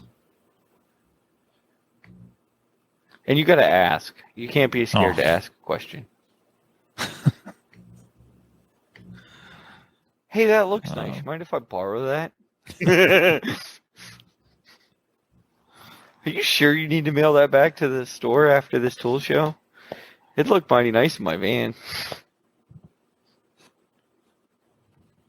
I'm thinking we still got 20 minutes. You normally kill it at midnight when we do this. I'm already getting evil eye, so From who? the one that really wears the pants in the family. Makes all the calls. Do you not wear pants during the podcast? That's kind of awkward. It's a kilt. Sorry. Wait, yeah, you are wearing pants? Oh, I thought we had a deal. Yeah, wait. I thought that you weren't supposed to wear them on Zoom. Well, this isn't technically Zoom, so maybe I thought Yeah. I misunderstood the I bylaws. learned from my last podcast to wear pants because I had to get up after 3.5 hours of talking about Harry Potter that I had to go potty, and I was like, oh, I should have put pants on. Now I can't get up. So now I put pants on for the podcast. Lessons learned. And pants, not pajama bottoms, because I had my pajama bottoms on, and they were all like, oh, look at you, mister, getting ready for bed in your pajama bottoms. See, we like to pretend in Florida that it's cold, so we crank our AC down at night to like 69 degrees, 68, so you can use those pajamas that you are told you We'd have to buy. still be sweating our asses off. Yeah. I know, that's what's sad. But from 100 to 69, that's quite a temperature drop. I mean, what's the weather where you guys are at? What, 80? It's going to be 95 on Friday, so Yeah. looking forward to that. Humid, 95. Yep. Not that humid what's the means humidity squat to percentage you. there? I know. I'm not trying to imply that. But Yeah. What are you guys at, 20%? no. It's got to be a little more than that. I Yeah. have a thing up here. Well, we haven't gotten any flipping rain, and maybe one thunderstorm this year. It's been just crazy. Is it hazy down by you, Matt? Yeah. It's like you can't see across a parking lot up here. It's super weird. It's all the fires in Canada blowing down here. So according to this, it's 87%. Nice. Really? Yep.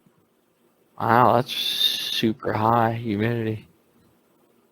I don't know if it's quite Floridian, but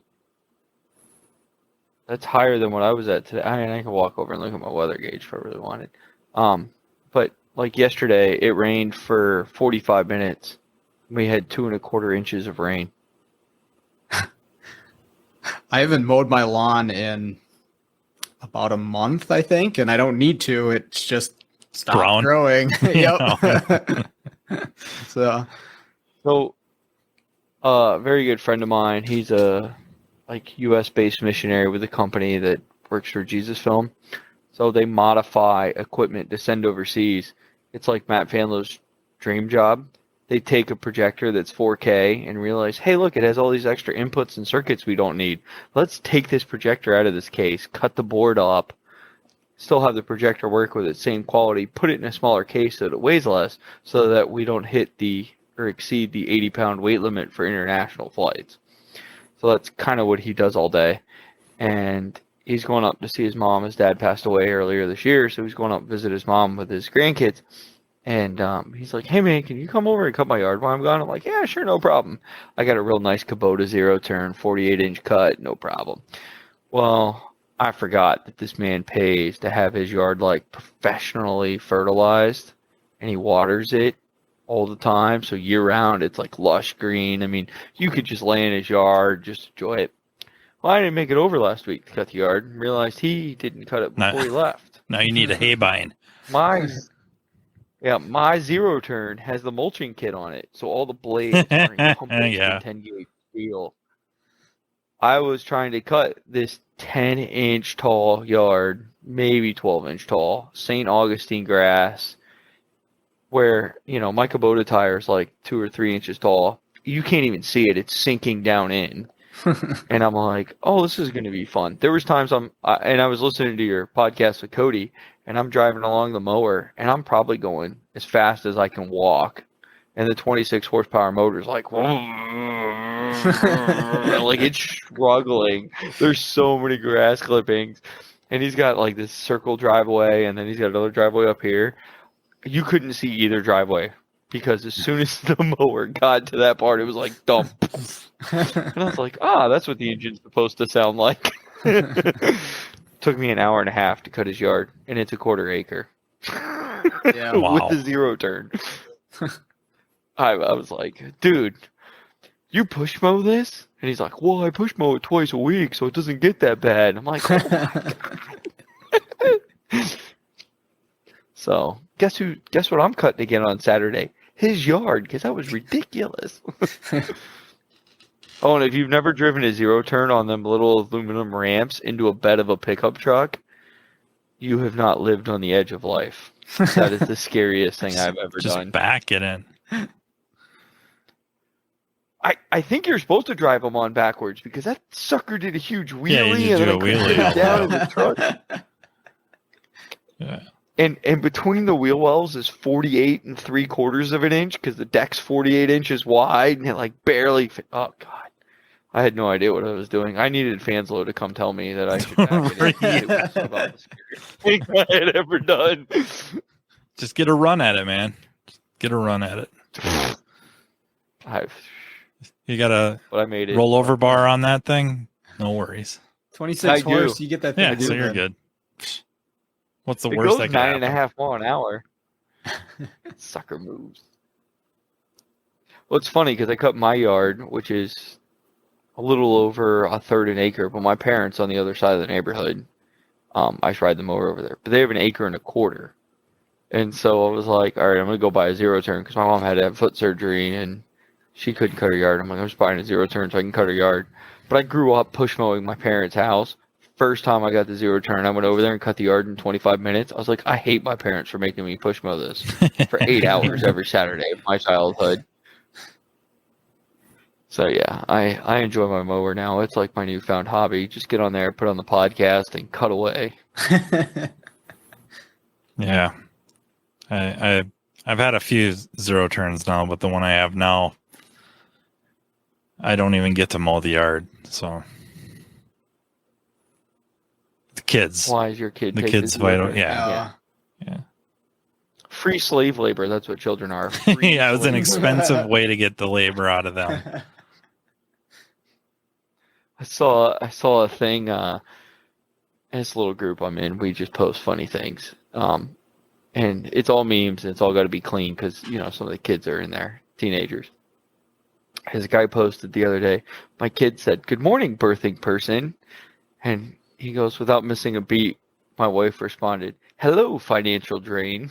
And I was like, yes, that is so true.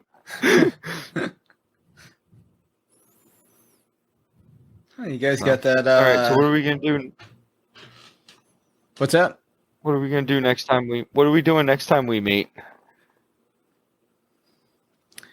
There was one of you guys had another idea. I got them in my phone, actually.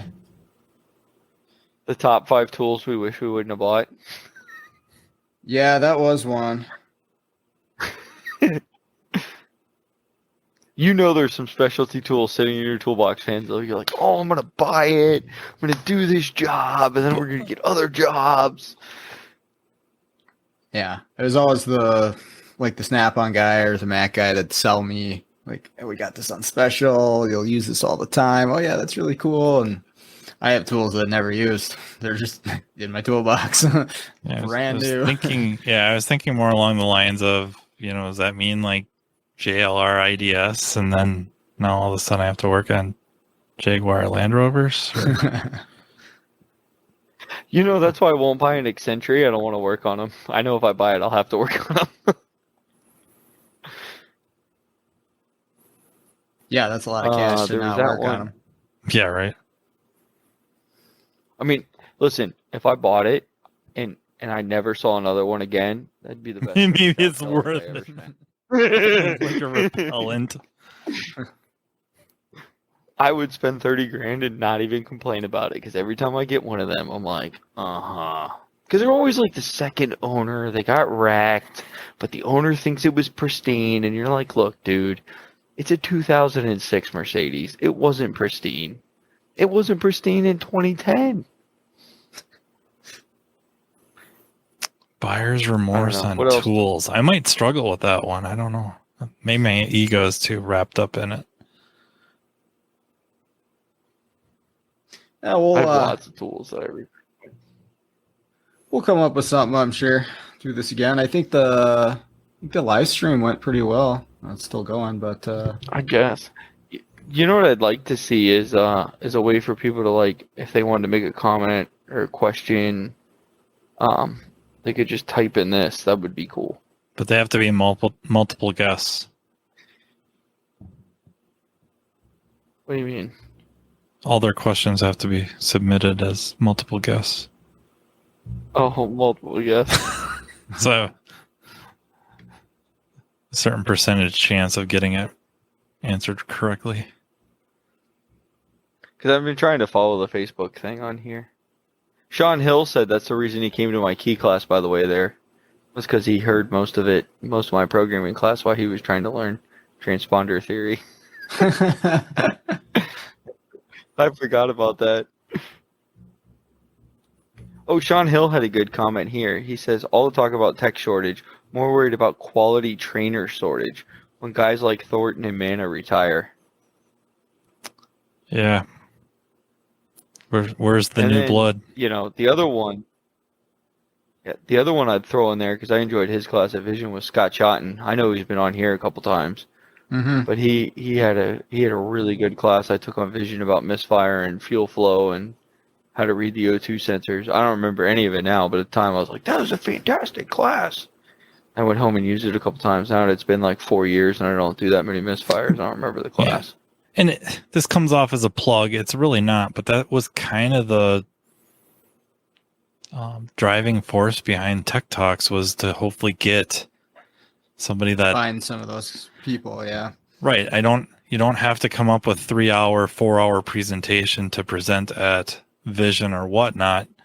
Come up with a case study or two, or an angle, a thought even, and be able to present it in 20 minutes, 45 minutes, something like that. Yeah. You don't have to carry the class. And then, how did it go? Did you get the bug? And that was really the driving force behind it, because otherwise it's daunting to try to come up with the material, and then do I have enough material, and too much material, and to get up there and present, and it's all kind of riding on you. And then how is the class going to react? Not so much like booing and throwing stuff at you, which isn't as bad as they say anyways. It happens all the time. So I'll vent, but here. Well, I mean, I'm just saying, like, if you get up there, do you have a really interactive class, because that makes things really easy, or it's very quiet and it's essentially now you're listening to yourself talk for hours, which is, for me, that's brutal. Mm-hmm. And now, because you only have this small segment, you can get through that, and then, maybe get some advice, like, okay, this is maybe why you didn't get the interaction you were looking for, or whatnot. But really, hopefully they get the bug, and they want, now we have new guys coming in, new people coming in to present, be instructors, whether they work for a big training company or not, even just on their own, to keep perpetuating that and fighting against what Sean's lamenting. Sean Hill. Yeah, but here's the issue, and this is something that I don't know how to correct, but I'll complain about it because this has been my rut to doing more training. Is when you submit a class, first question anybody asks if it's a big event, vision, whatever, who's sponsoring it? Okay, so if you get a sponsor, then they hit you up with, tell me anybody who you've trained for, when you trained, I need reviews on it.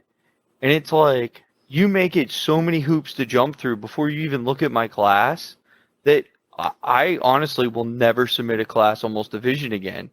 Because the one time I did it was 400,000 questions. Well, you're not really with the training company. We don't really know. Da-da-da. And it's like, okay. So instead of Vision in these other events maybe going, hey, O'Reilly's, we know you're always looking for trainers, or CarQuest or whoever. Hey, this kid wrote a class that was pretty decent. He needs some practice in training. Or, hey, can you maybe let him teach one of your classes and see how he does? Oh, no, they just basically blow you off. And it's like, at what point do you keep putting an effort in to write a class to just get blown off all the time? Yeah, or almost like a separate, what would you call it, slush fund, something of that nature, where everybody contributes a little bit to quote unquote sponsor, and maybe their names are not necessarily linked, but they're all linked, if that makes sense. Mm-hmm. That that would give, like, we'll just pick on you. Give you a chance that, okay, you don't have a direct sponsor, but you're going to be sponsored by kind of everybody. Sure. To present this class, and then you knock it out of the ballpark. Maybe they're calling you. Maybe next time you submit the vision, they find sponsorship for you. And it's not such a big deal, because I think, I hear what you're saying, and that would be interesting if they had a fund that they could, pick some wild cards, if you will, quote unquote wild cards, where they don't have sponsorship, but they're young, right? Young. Yeah, and they've got. Jeepers Criminy, they got the class here. Let's give them a chance. And it's funny because if you've written a class, you probably know somebody who enjoys your class, would probably pitch in to sponsor it.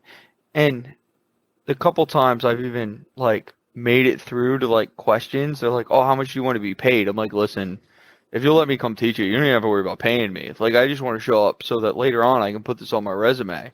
Right? Because that's what it's all about. And then it's like, oh, he wants to do it for free. Oh, he's got to be terrible. It's like, no, I don't want you to worry about paying me. Just let me come in and teach. You don't understand. I enjoy it. It's fun. Going to Bible college, you get used to kind of teaching and preaching. And so it was one of those things where it's so discouraging. I don't know if you'll have a next generation, because the other problem, and I get it from, I'm just using Vision because it's the one event that everybody knows. The other side of this from Vision standpoint, right? And I get it.